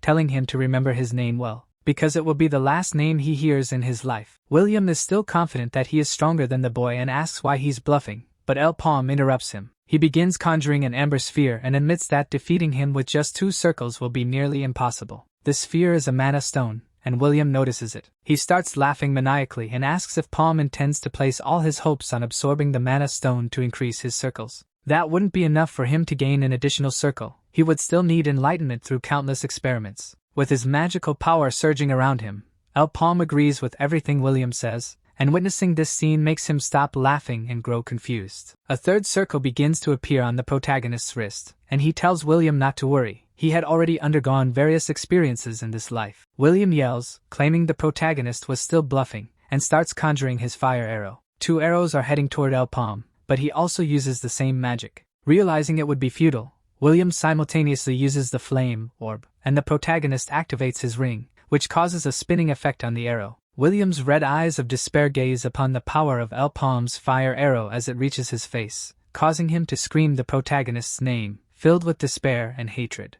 The arrow hits the villain, causing a massive explosion, leaving a trail of fire and destruction in front of the protagonist. Injured and exhausted, he looks ahead and notices something while seeing William's completely destroyed body. He had forgotten to ask his name. One of them steps on a patch of grass while searching for something with their band. The blonde girl and the warrior are hiding behind a tree. She carried him because he was unconscious, thinking things had gotten complicated. Remembering what had happened, the warrior was using his axe to defeat the 17th consecutive ogre. She was struggling to fend off the attack of just one, and was impressed to see him handling the monsters with incredible ease. He was excited and shouting that he could see their attack patterns. An orc tries to strike, but with incredible speed for someone wielding an axe, he dodges and bounces like a ping-pong ball between the trees. Shouting that this was the 18th ogre he would defeat, a fireball hits the warrior squarely, causing an explosion near where the ogre was. The strange ogre sitting on the throne grins, and the blonde girl realizes what had happened. He had used a spell called Orbital Flame. How could a monster have the ability to use magic against adventurers? No one expected any monster to possess such an ability. It was too problematic, even for them, and there was no choice but to remain hidden until they met up with El Palm. The problem was that they had already been found by an ogre. Realizing she had been spotted, she manages to run, but the horde of ogres chases after them, attacking with all they had. One of the ogres grabs his axe and is about to strike the blonde girl, but she reacts by grabbing Shoppy Stark by the arm and throwing him upward, giving her the opportunity to cut the ogre in half with her sword and catching him again as he fell. I have to admit, that was very impressive. The blonde girl is really strong. She thinks to herself that if it's one at a time, she can handle the orcs. But looking ahead, she notices something unpleasant. The magical flame the orc mage had conjured almost hit them. Screaming with excitement, the ogre used fire indiscriminately, setting everything in his path ablaze. The blonde girl didn't want to have to deal with that one. Running to escape the magic, another explosion happens right behind her, but the ogre mage still hadn't given up. As the dust begins to settle after the explosion, we see that the one standing there was none other than Star Wannabe. He held his axe in his hand while the blonde girl lay on the ground. Silent and serious, he charges at full speed toward the ogre mage while the other ogres form a shield to protect their apparent leader. With swift movements, arms, heads, legs, and pieces of orcs are severed from their bodies as if they were Lego pieces falling to the ground. An ogre tries to attack the boy from behind, but he dodges by ducking. The ogre mage seizes the opportunity to cast another spell against the warrior, and the blonde girl was astonished to see it all. It didn't even seem like the axe-wielding guy only had one circle. In the next moment, the warrior was already upon the ogre mage, swinging his axe from behind. As he was about to cleave the monster in two, the ogre used a point-blank fire spell against the boy, throwing him backward. The blonde girl manages to catch him in midair, and we see that, even counterattacking, the ogre had been hit. He starts growling and trembling with rage. The ogre raises his staff and begins casting a massive fire spell. Positioning herself in front of the warrior, the girl yells for him to stay behind her because she would take over from there. Pointing his staff at them, the spell is launched in their direction, until another spell pierces the gigantic fireball right in the center. This leaves the ogre confused, but he wouldn't have much time to think about it because the fire arrow was already reflecting in his black retina, hitting him with such force that it cuts him into several pieces. The ogres look at their defeated leader and fall into despair, and the blonde girl couldn't understand anything at all. El Palm's hand was glowing blue, and he says it seems he wasn't as late as he thought. In a different place, we see a man yawning. It had been nearly 4 days, and he hadn't seen any signs of his friends. He had tried to earn some quick money while resting, but it wasn't something he enjoyed. Noticing that things were noisy and people were running everywhere, he wonders what was going on. A strange portal appears, causing an explosion right in front of the man, who asks what it was. Several apparently exploded tree trunks appear, and a man with an eye patch yells at the redhead to find a bishop urgently. Some people had returned, but judging by their condition, the news wasn't good at all. Only 3 from the group had returned, and they were completely wrecked, though still alive. Opening his eyes after some time, El Palm was in a bed and starts to sit up, while the redhead says it looks like he had regained his senses. The boy asks where he was, but Scarface says he has to answer his questions truthfully. Only they had returned from the massive group that had entered the portal, and he wanted to know what had happened inside. The boy is scared. Only 3 people returned, and he answers that he has a theory but believes everyone else had lost their lives. The redhead tells him to answer properly, or he'll end up in a coffin too. El Palm responds that there was a demon inside the portal, and then he asks for paper and a pen so he can draw what he saw in there. He didn't know the monster's name, but the redhead sees the drawing and is startled, but he closes his eyes and understands the situation, though we still don't. In a tent, someone yells that it didn't make sense. A total of 100 specialists, representing every merchant union, entered the red portal. The monsters inside were supposed to be too weak for so many deaths. One of them shouts that his cousin was among them. It was the representative of the air market. His name was Toriel. Showing the drawing to the merchant, the redhead says the protagonist didn't seem to be lying, and we see that the monster he drew was the ogre mage. This type of monster was intelligent and capable of using items, and if the battle was on a large scale, 100 people really wouldn't be able to deal with them easily. A mustachioed man says he can't accept this story as true. He doesn't know about the others, but there was no way his representative, Natasha, had been defeated like that. His name was Franco. The redhead asks what he was trying to say. Was he asking because he didn't know? The mustache replies that none of this made sense unless someone betrayed them inside the portal. Since there was no way to know what had happened inside, someone could have taken advantage of it, and since the 3 survivors were from the same group, a man with an eye patch says he won't listen to that anymore. Was he suggesting Gaffer betrayed everyone? It was simpler to assume they survived because one of them developed a third circle. The mustache gets irritated upon hearing this, and asks if he meant to say the other groups weren't as strong as Gaffer, and the other says he was simply stating facts. A heated argument begins between the two, and the redhead starts rolling his eyes in boredom at the sight of their pointless fight. All the mustache wanted to know was if the man with the eye patch had any proof of what he was saying. He then replies that the proof was that the adventurers didn't bring anything out of the portal. They had no reason to harm the rest of the group. The red-haired man lets the 3 leave, and someone asks him if it was okay to let them go like that. Lonko says they had already reached a conclusion about this case,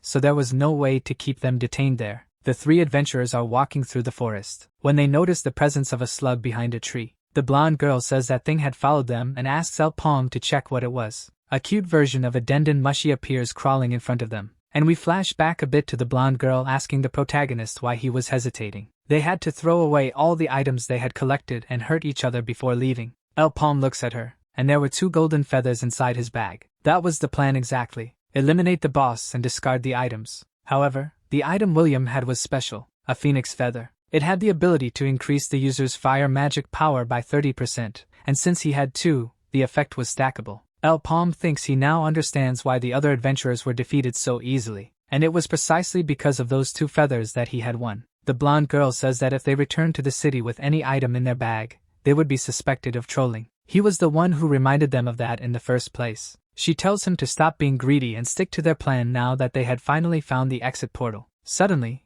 a small flower appears, and when the 2 look at it, it was a slug, a mascot slug. Unlike other common slugs, it had no attack power but had a tendency to collect items and would grow as it gathered them. El Palm picks up the slug in his hands as it begins to fiddle with its shell. He remembers it as a form of life he had encountered in his past life. Pulling the 2 feathers out from within its shell, the protagonist holds them while the slug perches on his shoulder. The blonde girl asks how he knew about the slug's abilities, and he says it was just an attempt not to lose that precious item. She asks what he plans to do now. She had already done everything he had asked, but the boy just says she doesn't need to rush. Now that they had managed to enter the Cygnus Nights, they needed to gather knowledge cautiously. In fact, they should have already returned, meaning they would need to wait. Genis, Merdia, Dig, Goodrich, El Nido, and Sky, all of them were eliminated. That incursion had been a failure, someone says while crumpling a piece of paper. They were defeated by a boss, and only 3 adventurers from Gaffer remained. They were under suspicion of trolling,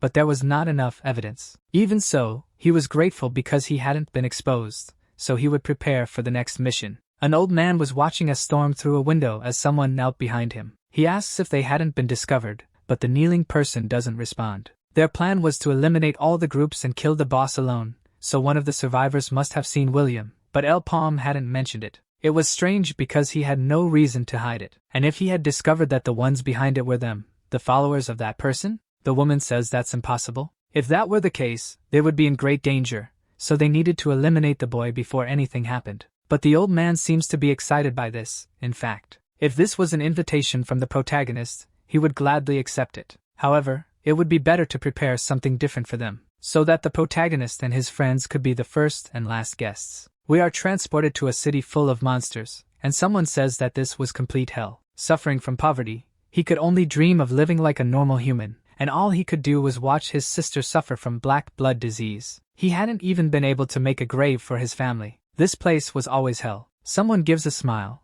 and says there was still someone left there. A man is sitting before another who is on his knees, chained, and we see outside the building a gigantic monster. The man offers help to the other, but all the other says is for the guy to leave. That had been his first meeting with a man named Aaron. A monster attacks, but it is completely defeated by an adventurer who shouts that they were in first place. She complains that she wishes she had been 30 seconds faster, but a second adventurer says she focused too much on trying to look cool. She says it seems like everything has already been taken care of here, then calls her friends to leave. She was powerful, standing atop a pile of bodies, and meanwhile, a boy admired her. She was someone who didn't let emotions get the better of her, and this made him change his perspective on life and want to help her. One of them keeps teasing the boy, saying he's washing the dishes while the boy asks him to stop laughing and making fun of him. The warrior says that while he calls himself a disciple of Aaron, he should move faster if he wants recognition. The group was searching for someone inside a cave, but things seemed different in there. A very strange place in the Elnas mountain region. In another memory, someone screams and begs. The girl didn't want to go to the Elnas mountains alone and asks Lady Aaron for help finding her brother in that place. She refuses, saying she doesn't take personal requests, and besides, the girl would just be dead weight for the group, even as the guide for the area. There was no guarantee her brother was alive, and with that, Aaron tells her to find another adventurer willing to go with her on this search. The boy says they are the girl's last hope. No other adventurers were willing to go to the Cave of Challenges after the last incident. He says he wants to help her and promises to keep her safe, asking the woman to reconsider the girl's request. Back in the mountains, they start examining the bodies, but the girl doesn't find her brother. The body there didn't seem to have been killed by a monster. It looked like he had been defeated a week ago. Suddenly, she looks at the body again and recognizes it. But in the next instant, something massive crashes down where they were, causing a huge explosion. The boy with the axe had managed to dodge and shouts, asking what just happened. 4 green eyes appear, and he realizes it was a Zakum. The monster attacks, but the boy protects the girl, telling her to stay behind him. With a lateral slash that hits the monster's hand directly, Aaron shouts to Dibwa for them to go to the left. The boy advances with his axe, saying they need to finish the monster quickly. He was excited about the fight. Moving together, Aaron's group begins their attack, giving the monster no chance to counterattack. The little girl watches them, but notices a portal. After the battle against the Zakum ends, Dibwa is exhausted. That fight had been as tough as people said it would be. The Sword and Shield adventurer shouts that he doesn't see Shannon anywhere, and asks if anyone saw her. Dibwa is startled by this, and only a small plush bunny is seen on the ground, near the portal. The boy picks up the bunny and wonders why she would act alone, but Aaron orders everyone to prepare. She didn't know what it was, but there was a very strong aura coming from inside that portal. She wasn't sure yet, but she could sense that something powerful was in there, and it could be very dangerous. Dibwa says he'll bring her back. Protecting Shannon was his duty. The swordsman says he needs to calm down. There's something strong in there, and they can't act impulsively, but Aaron says she will go with him. Whatever was inside that portal was too dangerous for their world, and it was their job to deal with it. So it was decided. The two of them would enter that place to bring the girl back. We see several stalactites and a river of lava inside where they are. Shannon is in front of a giant tree that looks like an altar. The adventurers shout her name, but she seems not to hear them. She is kneeling in front of a body, and they ask if that is a body. Shannon responds that it is her brother, and, at that moment, we see Aaron's face become very focused. Dibwa is frustrated but asks Shannon not to move because he's going to get her. Tears start streaming down the girl's face, and she turns to him, smiling, saying she knew he would come for her because he's a good person. But unfortunately, there's no turning back. He looks confused. Shannon asks if he knows the meaning of the name. Zakum. It means demon tree, and that giant tree was the true Zakum. Shannon says they will have to face the real Zakum, and Dibwa shouts, asking what she is talking about. Aaron thanks her for explaining that this was the monster's main body and tells her to stay quiet while she destroys the tree. Aaron starts walking toward Shannon, telling her to protect herself because things are about to get dangerous, and she could be crushed, or did she have something to do using her brother as a sacrifice? Pulling a red orb from her brother's body, Shannon says they still don't understand her. The orb begins to catch fire, and she says that the moment they entered that place, it had already begun. Cracking, the orb starts emitting immense energy, and Shannon says that Zakum used mediums and did not limit itself to statues. Dibwa is stabbed in the back by a sword. Aaron looks back, and is attacked too, but manages to defend herself. The blow hits the ground and shatters it. Dibwa looks back, asking Miria what she is doing, but realizes it is no longer her. It is the monster speaking, saying it was the one who destroyed his friends. Shannon says that now the two of them will be seen only as targets of revenge. And now it was time for the grand finale. The red orb begins to draw the lava from the surroundings to itself, while Shannon says she must give her best to conclude this performance. Shannon no longer has black hair. It is now white, and her eyes are red, saying that everything is being done for the Lord Black Mage. So far, I haven't been able to tell if this was a flashback or a flash forward, but comments said this was Dibwa before the MC returned. An explosion occurs inside the cave, and Dibwa wonders if Shannon is being possessed by Zakum. He is severely injured from the attack on his back. Eren yells at him to stop acting like a baby and finish this quickly. She is no longer Miria. He gives a sadistic smile, and says he knows it's no longer her. Eren channels an adrenaline rush and charges at the tree with her axe, using a crushing slash and breaking several parts of it. Dibwa is frustrated, watching all of this unfold. He thinks he has messed everything up, and shouldn't have suggested coming to this place. He charges with his axe, still blaming himself for everything, but lands a blow right in the middle of Miria's abdomen, making her spit a lot of ketchup. A shield flies off, and he apologizes to her, but she reaches her hand toward Dibwa's face, startling him. He finishes slicing her in half, gently touching his face. She mutters, "Thank you," and asks him to take care of Eren, as half of her body falls to the ground. Dibwa grits his teeth in anger and despair, but the battle is not over, and Eren continues advancing toward the monster tree. She yells, asking if this is the monster's main body, slashing at it,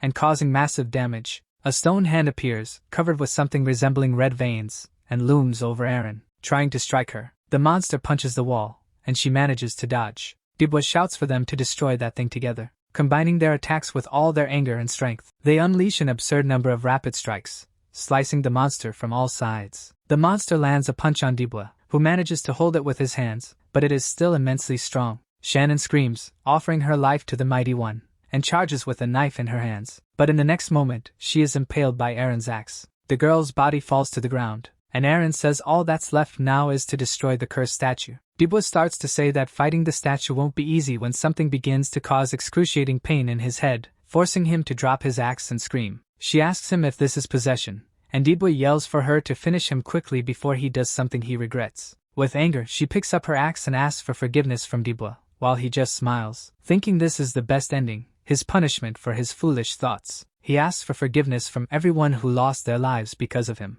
Dibwa asks Eren to be quick, but it's too late. He sees someone falling to the ground dead. Dibwa looks and asks why his sister is there. What is going on? Who brought her to that place? Looking at Eren, he doesn't recognize her, and wonders if she was the one who killed his sister. Eren says she will finish this quickly, but Dibwa shouts in rage that she dared to bring his sister to that place. He will never forgive her. Dibwa has completely lost consciousness. A black explosion occurs in front of Eren, and in the next instant, Dibwa's axe is almost cutting the woman in half. She quickly ducks, losing only a portion of her hair to the boy's strike, but he swiftly moves the axe lower, forcing Eren to defend the blow as best as she can. Dibwa's senses are even sharper after losing his consciousness. A fierce battle ensues between the two, their movements so fast that the illustrator didn't even have time to draw them, but Eren delivers a vertical slash that strikes the statue's hand, cutting it off completely, and she is already behind Dibwa. He looks back, but it's too late. The hand explodes, falling on the boy, throwing him to the side and leaving him disarmed.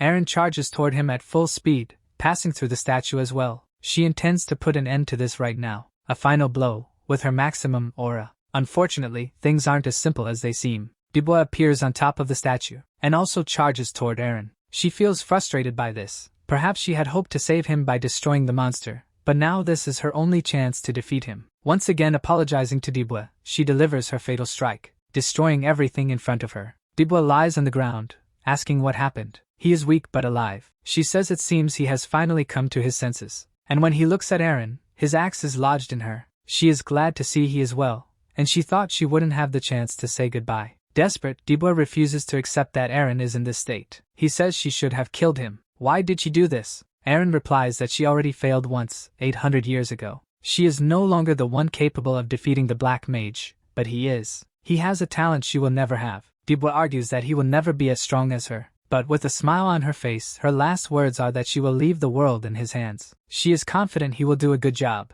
as he is her only disciple. And so, Eren closes her eyes forever. He has to inform his friends about what happened, and eventually, he leaves that place, which means nothing to him without Eren. It was hell, from failing to protect the purpose in life he had just found to being unable to repent for his sins. He couldn't even fulfill the request of someone he cared deeply about. That place was complete hell, and a fireball explodes on it. Dibwa wakes up. He is lying in his bed, and his sister says she was worried about him because he was unconscious despite having no injuries and was even talking in his sleep. Did he have a nightmare? Dubois replies that he doesn't remember anything, but someone knocks on the door, and she says she will answer it. Returning to Dubois, his sister says someone is there looking for him. He goes to meet the person, and it is none other than the MC. He says their plans have been moved up and tells him to get ready as quickly as possible. Dubois asks if they never get holidays, but the protagonist asks in return if he hasn't rested well. He asks what happened, and the protagonist asks to borrow 200,000 from him. In a mansion, two men are talking about what happened on the last mission. 97 people were eliminated,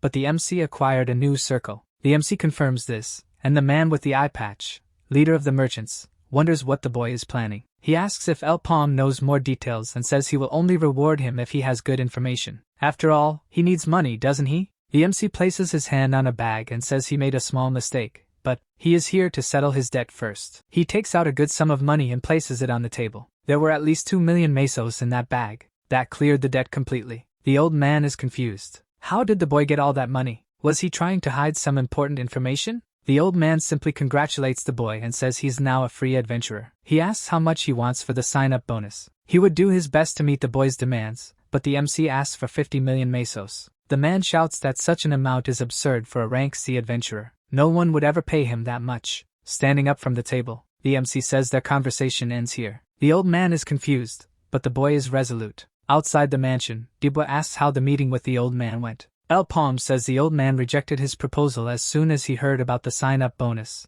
and the slave asks how much he had asked for. The MC replies that he asked for 50 million mesos, shocking the boy as well. He asks if his boss has gone mad, but the MC says no. The boy is even more confused but doesn't ask further. Changing the subject, he asks the protagonist why, out of all possible places, they're there. Palm asks if he recognizes the location. Dubois says he'll never forget it. This was the slum. Even though he can't say much about where he lives now, it's still heaven compared to this. He says he heard this used to be the busiest area of Lys, but apparently that's in the past. Now it's just a den of thieves. This was probably the worst place on Victoria Island. Someone is thrown out of a building, landing right in front of them. As the man gets up, another person pulls a knife. The fallen man thinks to himself that he thought things were going well. Seeing this, Dubois just says they should walk around the fight and not get involved. Things here are just as he remembers them. Suddenly, the other man shouts to his companions, asking why they took so long to arrive. Pointing at the MC and Dubois, he says the two of them started calling him a thief and beating him up, then asks for help. The fallen man starts whispering to the two, asking for help, but Dubois doesn't seem inclined to help and even calls him crazy. One of the three thugs approaches, saying it really looks like what his friend said is true. The boy is incredulous at this. Pulling a knife and pointing it at Dubois, he says they'll let them go if one of the three pays for the damages they caused, demanding 3 million mesos on the spot. Laughing, the other man shouts, asking if anyone saw him steal anything, and says they can't go around accusing innocent people so carelessly. The bald thug yells that he must really want to end up in a coffin, but in the next moment, someone throws the 3 million mesos he demanded in his face. El Palm tells them to take the money and leave, but Dubois panics, asking what he's doing. Looking at the man, whose name is Ralph, the MC orders him to follow. The man is confused that the protagonist knows him but obeys. They talk in another location, and Ralph asks if they're there to recruit him, and where the money is. But the MC has no more money. What he threw earlier was all he had. Ralph then asks who they're affiliated with, but the MC says they have no sponsors either.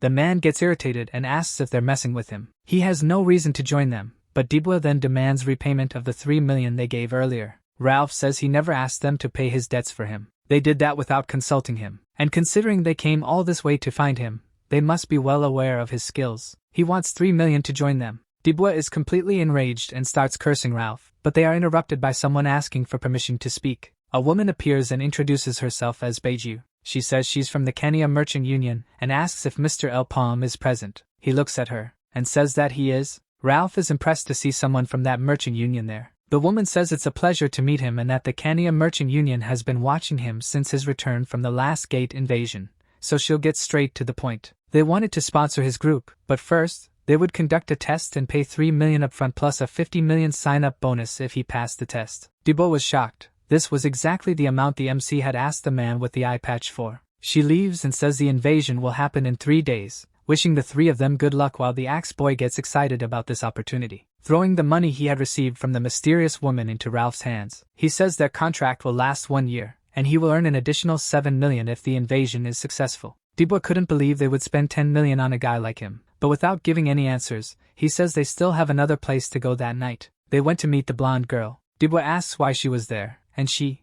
telling him to shut up, replies that she came to fulfill her promises. Some time passes, and the four of them are standing in front of the portal in the middle of a storm. Dibwa says it was certainly a great day to raid a gate. There were 5 groups there, totaling 50 people, and the boy says this number should be enough for this invasion. Ralph was furious to see so many people he considered useless there. To him, they only served to reduce the extra money he could earn. The woman from the Kania merchant group introduces herself again and says the level of this gate this time was orange, with a maximum entry limit of 50 and 3 scars. She believed clearing this gate wouldn't be a problem for them. The MC was thinking about being called by the Kania group, but thinking that they would bring him to this place. They had already started using him. Although the timing was different from his past life, he had already cleared this gate once, so his plans wouldn't need to change. The woman warns that if a second gate is spotted, they need to report it using a flare. Dibwa asks what this second gate was. Gates are divided by level according to their colors. A second gate means there is another dungeon inside the gate. Since the orange gate has a 2-gate layout, they will have to raid the second dungeon. It's a dungeonception, with different terrains and monsters. Ralph shows concern about having someone so young joining the group, but addressing the protagonist, he says he wants to make things clear. Even though the boy hired him, that didn't mean he was the leader of the group, and he asks if they should decide the leader based on skills. The MC says he didn't know Ralph was the greedy type but agrees to decide the leader through their abilities. Ralph was already confident that the protagonist had fallen into his trap. The moment he became the leader of the group, things would get really interesting. Finally, the dungeon was about to begin, and it would yield around 50,000 mesos for them, so they should hurry and deal with those 3 scars. Ralph teases Dibwa, calling him useless for having only 1 circle, but Dibwa flips him off and invites him to fight right then and there. The man refuses, saying he doesn't do anything that doesn't earn him money. Dibwa was furious at the MC for hiring a bastard like Ralph, but before he could finish his thought, he looks back and sees someone being killed by a monster beside him. Another adventurer was being crushed and screaming for help, but someone yells for them to get into formation because it had been broken. The monsters were evil eyes. One of them charges at Dibwa and manages to knock him down, but he was holding the monster's jaws to avoid being bitten in half. Even so, he gets licked. The monster raises its claws to try to tear Dibwa apart, but it gets kicked by Ralph, who sends it flying with a single strike. It lands several meters away, and Ralph tells Dibwa to pay attention to what he was doing. That portal was literally in the middle of the monster's territory. They go into a frenzy again and scream to charge at the adventurers, but the MC's fire magic starts being cast. Using a fire arrow on several monsters at once, he realizes this was different from his previous life, where they hadn't been attacked immediately. The blonde girl uses her sword magic, Rising Sun, but the monster dodges the strike. She tries again but misses once more. She's looking like darkness trying to hit a monster in Konosuba. She couldn't understand why she wasn't able to read the monster's movements, and she gets hit in the face by one of them. Falling to the ground, 3 evil eyes advance to finish her off, but in the next instant, they are disintegrated. The one trying to devour the Stark wannabe was almost succeeding when someone approaches them with incredible speed, landing a blow directly on the monster's head, crushing it instantly. The evil eye explodes from the force of the hit, and someone says that makes 2 for the boy and 1 for the girl. Showing 3 circles, Ralph says that was exhilarating. He'll consider that their thanks, and they could keep being useless to make him look better. The blonde girl is impressed, though she doesn't want to admit it. She realizes that an adventurer with 3 circles is on a completely different level. Another evil eye advances, but with just 1 strike, Ralph blows it up. One attacks from behind, but he simply dodges by ducking. His movements, though erratic, are highly effective. He's still pummeling the monsters while noticing the 2 boys are fine, but he looks around for the MC. The MC can control a fire arrow with telekinesis, so he had skills, reflexes, and speed beyond his own. That's why Kania was interested in him. An evil eye approaches Ralph from behind, but he senses it, and punches in its direction. The monster quickly dodges and tries to strike from below, but it doesn't work. Ralph already has his other fist ready. With his hand piercing through the monster's entire body, he knows the protagonist isn't just anyone. He'll be very useful for his goals. He can already see how much gold he could earn by allying with the MC. The blonde girl watches Ralph laughing and pounding monsters and thinks he's simply enjoying the massacre, but we know the truth. He is, in fact, thrilled by the battle,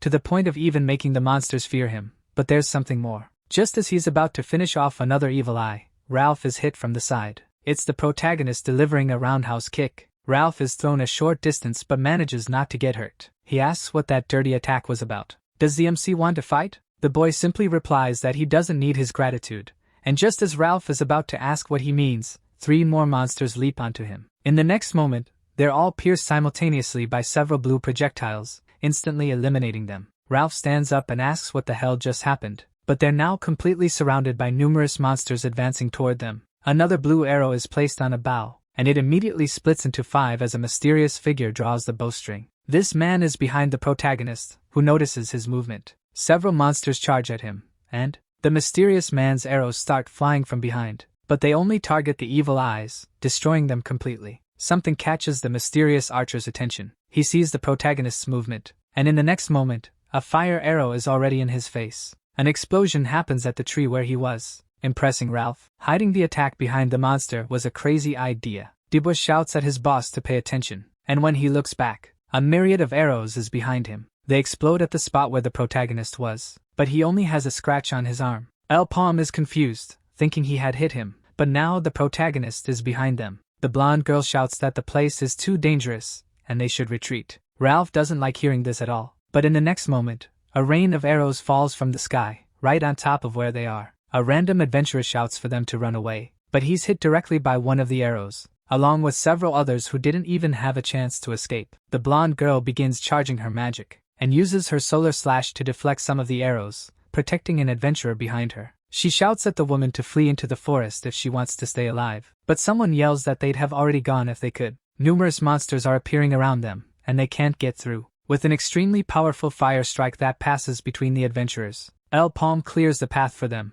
destroying all the monsters ahead. Ralph takes the lead and runs through the cleared path, and the blonde girl yells for the protagonist and the others to follow them. The MC leaps forward, and in the next instant, several arrows fall where he had just been. The archer hadn't given up yet and kept shooting incessantly. Dubois says that if they continue like this, they won't survive. But glancing back, El Palm is already loading another fire arrow aimed at the archer. He shoots the arrow, causing an explosion, and tells Dubois to listen carefully to what he's about to say. The archer quickly realizes he's been noticed, and he sees that Sir Evoke's concerns weren't baseless, preparing another barrage of arrows. The archer apologizes to the protagonist and bids him farewell. He releases the barrage, making the arrows ricochet between the trees this time, but still missing all of them. The boy was fast, and the archer acknowledges this, even if he doesn't like it. Looking again, the archer realizes there are only 6 people in the group he's pursuing. One was missing, the one with the polearm. A fireball appears behind the archer, and, when he looks back, it's already too late. It explodes at just the right moment.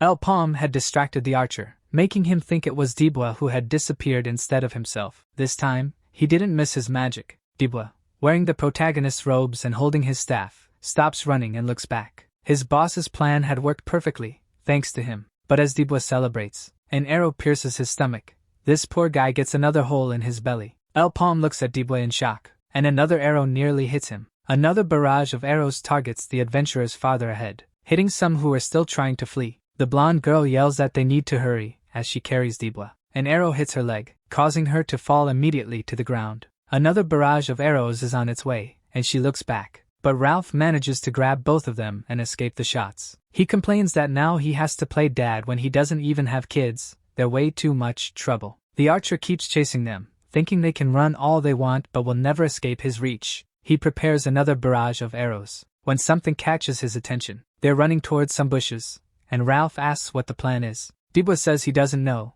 they just need to do what the boss said. They manage to get through the bushes, and when they fall to the ground, they see the second portal in front of them. Ralph is in disbelief. How could the MC have known the second gate was there? Without thinking much, he acknowledges that he'll only survive because he can get into the portal. The distance between them and the archer is still great, so they'll get into the portal faster than the arrows can reach them. He stands up to run. Dubois doesn't want to leave El Palm behind, and Ralph says that's the plan. He shouts that they'll enter the gate and wait for him, but a barrage of arrows is already in front of them. The strike hits all 3 of them directly, causing a massive explosion in the area. Dubois is on the ground with El Palm's staff in front of him. He wonders what just happened. How did that attack come from in front of them? Had the archer caught up to them so quickly? Ralph is still standing, but not for long. The arrows are already in front of him when he opens his eyes, and Dubois' polearm arrives to save the day, deflecting the arrows and saving the man's life. The boy sees his weapon and raises his arm to reach for it. Ralph looks back to say he knew El Palm would save them, but a massive tree trunk is already behind him, hitting all 3 of them at once, and throwing them into the second portal. The area falls silent, while the archer is stunned by the crazy move the MC just pulled. A swift motion happens, and the archer kills another evil eye, completely eliminating it. Realizing the protagonist isn't moving, he wonders if the MC was looking for him before appearing. This plan seems stupid from the archer's perspective, but he thinks he'll play along to see how far El Palm will go. During the 13th year, Sir Evoke accepted him into a selection match where 300 assassins would fight until only one remained. The battle lasted for 7 straight days, and no one had managed to find him during that entire time, earning him the title of Ghost. Looking to the side, the archer fires an arrow, exploding another evil eye. It was another mistake, in his view, until a fire arrow explodes a tree near the ghost. He moves to other trees, thinking the MC isn't bad at all, but he should have realized that attack would reveal his position. The archer takes advantage of the opening and fires another volley, which explodes a tree near where the protagonist's attack came from. Suddenly, a fire arrow curves and almost hits the archer's face. Barely escaping at the last second, he finally understands that the MC used telekinesis to mislead him about his position. Falling to the ground, the archer leaps forward to find a new position. The fire arrows curve through the forest, and the ghost uses his arrows to deflect the magic. This causes several explosions in the forest, hampering his vision due to the heat. A third arrow curves around from behind him, but he notices it, and quickly turns to deflect the attack with another arrow. Another explosion occurs from the clash of the two magics, and the archer falls to the ground. He is injured, and his body trembles. Hatred begins to take hold of him more and more as he gets up, finding all this very interesting. The forest grows quiet, and El Palm notices this. He wonders if the archer has decided to truly hide now. If so, things will get very complicated because he knows how to stay hidden. In his past life, no one in that gate had this level of ability. He must be an assassin from Kenya, and his future has changed. Someone interrupts his thoughts, calling his name and ordering him to show himself. Looking to the other side, he hears the person saying they shouldn't waste any more time. Hiding like a rat won't do any good. It's the archer, stepping forward and saying he's heard rumors about El Palm, that he enjoys facing enemies head-on. Or was that a lie? The protagonist charges in full force, worried about how the archer managed to move so much without revealing his presence. Could he teleport? Still hiding, he considers it might be a skill called Tremor Flow, but it's too late. El Palm has been noticed. The ghost starts firing numerous arrows at the boy from behind, and he realizes he has made a mistake. In an entirely different place, we find ourselves on a snowy mountain. An orange glow begins to appear, and El Palm's group of 3 is thrown out of the portal. Dubois is frustrated that they abandoned the boss and glares angrily at Ralph, who says he didn't do anything. The boy wonders how the protagonist will handle that guy alone, but Ralph says he probably has everything planned out. Dubois notices they're surrounded by numerous human skeletons, and he starts shouting, asking what all this is. He's certain that gate only had 3 scars, so why is there a mountain of bodies here? The blonde girl realizes it's all just a trap for them. The sudden summons, the trolling on the first floor,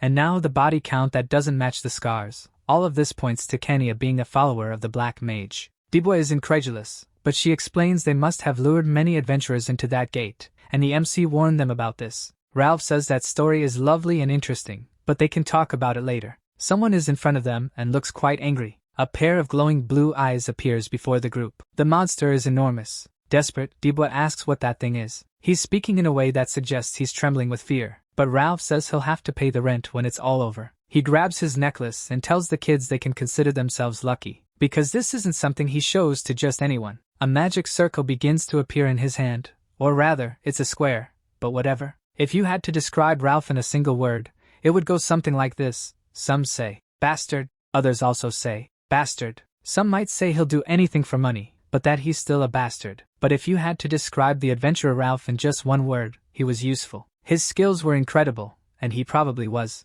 at the peak of the 3rd circles as a healing bishop. Dubois and the blonde girl are immediately healed. The hole in the boy's stomach vanishes completely, and so does the one in the girl's leg. That guy's class was never that of a fighter but of a healer. This meant that even without using his abilities, he was still very powerful in combat. Ralph says that if they're feeling better, they should get ready because they need to work for their payment. That monster didn't look like it was going to wait long for them to recover. The monster charges forward, and Ralph runs ahead while Dubois and the blonde girl draw 2 weapons. With just one punch, the ground cracks before their eyes, and a chunk of the ground begins to rise in Bigfoot's hands. The monster opens its mouth to swallow them both along with the rock, but when it bites down, Dubois manages to hold onto one of its fangs. He strikes the monster's eye with his polearm, and the blonde girl takes the opportunity to hit its other eye. Bigfoot tries to grab the boy with its hands despite being unable to see, but an explosion occurs on its shoulder, making the boy fall and look at what had happened. Ralph had arrived, landing a powerful kick on the monster. The monster still tries to hit the man,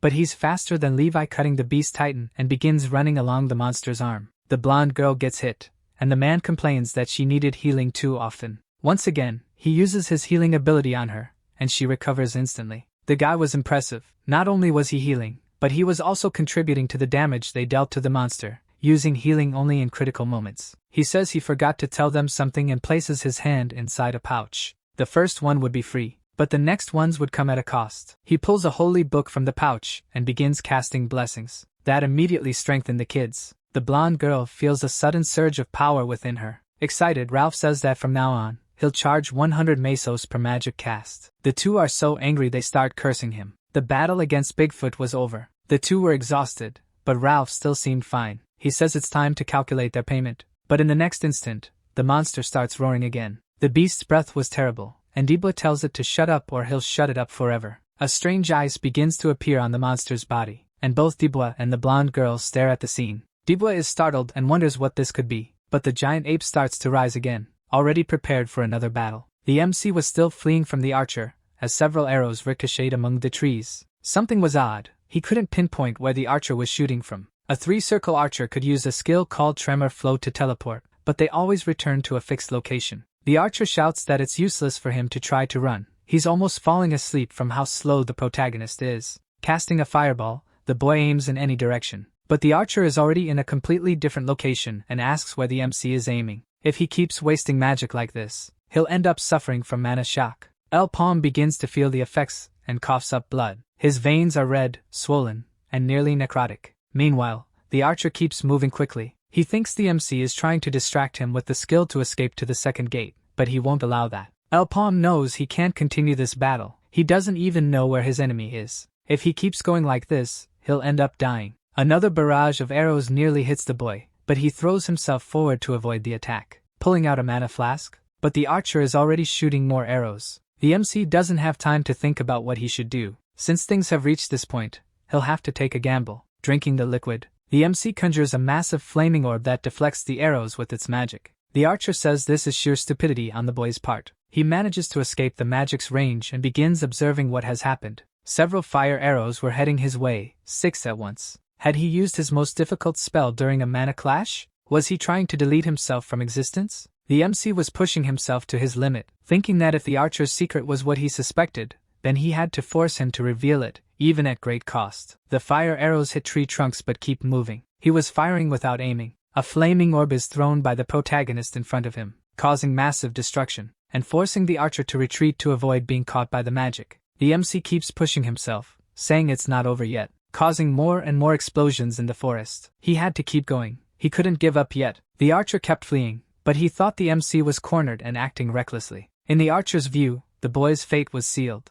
He would end up destroying himself from the pain of the mana clash. Ketchup starts pouring out of the protagonist's mouth in large quantities. He feels weak, but he keeps launching his spells in all directions, destroying everything around him. The trees burned, and the forest groaned under the fire's wrath, and the protagonist groaned with it. Once again, he conjures a gigantic flaming orb, until, at a certain moment, the archer notices something that leaves him perplexed. The entire area around him was already ablaze. The MC wasn't deliberately aiming at him. If he didn't get out of there, he would be burned alive. The archer spots an open field and thinks he needs to head there, so he starts running, but quickly realizes that an open field right ahead is far too convenient. It's too suspicious. Changing his route, the archer turns back, but the flames in the area are draining his strength. Someone shouts at the archer to return, saying everything is a trap. Looking toward the voice, the archer was about to ask what his brother meant, when the protagonist's arm appeared, striking the archer from behind and launching him far away. Distracted again as he looks back, a blue magic spell, similar to his arrows, passes right above him. In the next moment, with a leap, the protagonist is already in front of the mysterious archer, saying, "This is just one." The sword is in front of the archer, but he grabs his bow from behind, plants it into the ground, and leaps to dodge El Palm's strike. Seizing the opening, the archer spins, and tries to land a kick on the boy's face, who leans back, dodging the strike as well. The MC was already at his limit, and had to finish this fight as quickly as possible. Using his weapon, the MC lifts the enemy's bow from the ground, causing him to lose balance and creating an opening for an attack. Seeing his opponent fall to the ground, the protagonist pulls out his staff, landing a strike that appears to shatter the bow. On the ground, a piece of the man's weapon flies off, and the protagonist is already preparing to deliver the final blow. Gritting his teeth and injured, the archer braces for his final moment. But a hand appears, moving swiftly, and several arrows interpose themselves between the boy and the enemy archer. Someone approaches, shouting, "Stand up, brother!" And El Palm turns to look. Drawing his bow once more, the archer conjures another multi-shot, saying the MC won't have time to gather mana. This was the time to use offensive magic. A sword comes flying at high speed toward the archer's back, but he dodges it at the last second. The MC was using telekinesis to attack, as it drained very little mana. The sword starts making absurd curves, and the archer struggles to dodge the attacks. In the next moment, one of the enemies comes from above, preparing a strike, but the protagonist uses his staff to block it, while the sword cuts through the enemy's arrows and returns toward the archers. Firing an arrow, the archer shouts that the MC's tricks are finally over, and prepares another set of marked arrows to hit him. Several rocks block the archer's attack, and the MC is already in front of him, one of the two holding a dagger. The archer tries to attack the MC, but he blocks every strike, leaving the archer confused as to how a mage could be so skilled in close combat. This moment of distraction creates an opening for El Palm to land a kick on the archer's stomach, and the archer thinks he can't let this happen. Raising several swords with telekinesis, the MC sends them flying across the area where they were, but still fails to hit any targets. Using his staff, he disarms one of the archers. Then he pulls the staff from behind him, and just as he's about to strike the man, the pain in his arm prevents him from finishing the attack. At that moment, with a smile, the man says his brother is the best, as he had landed a strike on the MC, throwing him far away. The staff flies off, and one of the phantoms grabs his dagger and cuts El Palm's arm. Slashing at the boy several times, he asks what El Palm plans to do with just one arm left. El Palm blocks one of the strikes with his still functioning arm and uses the other to disarm the phantom. The dagger flies away, but the phantom manages to grab it again, and even so, the MC grabs the phantom's wrist, which the boy immediately breaks with his hands. The phantom screams, begging El Palm to let go of his arm. Did he want more holes in his body, perhaps? Holding the archer's body close to his, the MC conjures a fireball to destroy them both, leaving the phantom desperate and pleading for him to stop. The phantom's brother screams, but the explosion occurs, blasting everything around them away. The one in the MC's arms crashes into a tree with full force,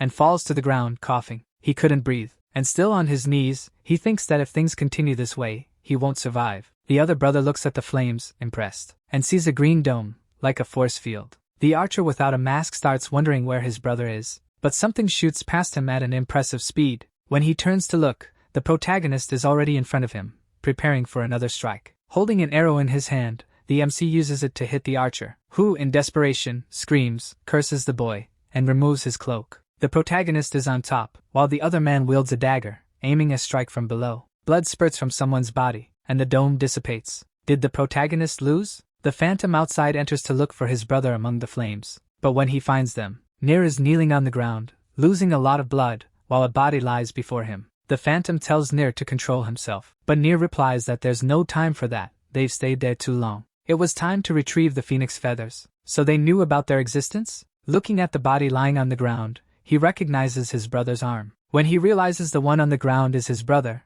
it's already too late. The MC is standing with a dagger nearly at his throat. Ketchup splatters with the fatal strike, and the man finally falls, saying he's had enough of these bow users. Back in the icy mountains, the cutting wind causes small explosions on the rocks. But the problem with Bigfoot wasn't over yet. The shards of ice coming from its body didn't seem normal. Its attacks were now far more powerful, sending all three flying. Dibba tries to stand but is trembling all over, and the monster was completely different from when it was defeated. Roaring, the monster tries to land another strike, but Ralph leaps over it and charges forward. Bigfoot pulls its arm back and tries to hit Ralph while he's midair, but Ralph says the monster is too slow and already has his blessed punch ready. The blow is critical, strong enough to explode the monster's face, but its skin is still incredibly tough, and the fake priest's damage wasn't effective. This time Ralph gets caught by the monster's strike, which lands on its own face in the process. Crushed by the pressure of the monster's hand, Ralph starts cursing, until the blonde girl casts a solar slash, splitting the monster's hand in two and saving Ralph's life. She extends her hand and says that with this, she's repaid Ralph once. The monster howls in pain,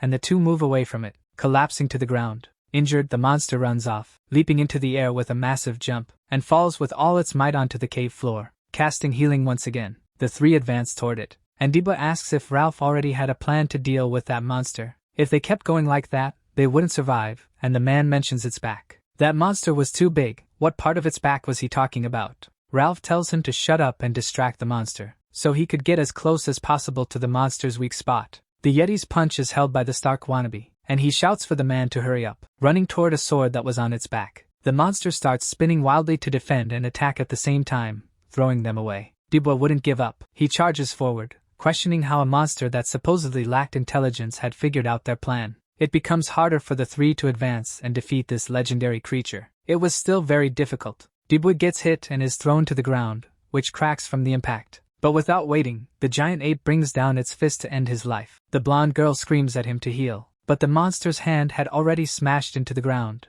Screaming for Ralph, the boy was tired and injured, and without his weapon, the monster roars, and he stands up, saying he only has enough energy for 4 more heals, so she had to do her best to dodge the monster's attacks. Meanwhile, he would look for an opening, so they'd better spread out. A lot of snow and shards of ice are thrown in every direction. The monster spins to prevent the adventurers from reaching its weak point. Ralph complains that she wasn't dodging and casts another heal, but she was already unconscious, which becomes a huge problem for Ralph. Another punch from the giant monster smashes the ground, hitting Dibwa directly, who is lying on the ground, completely unconscious, and at that moment, we see that he's about to have another flashback. He asks what it meant to expand the circle, and the MC explains that he already has enough experience to reach the second circle, but it was better for that to happen in the future, which leaves the boy confused. Illumination depends on how you think, and the boy asks what that was, but the MC responds that the answer is different for everyone and couldn't explain. He then asks what the MC wanted him to do, but the MC only says he had to find the key he needed for enlightenment. Anything could work, an understanding of mana,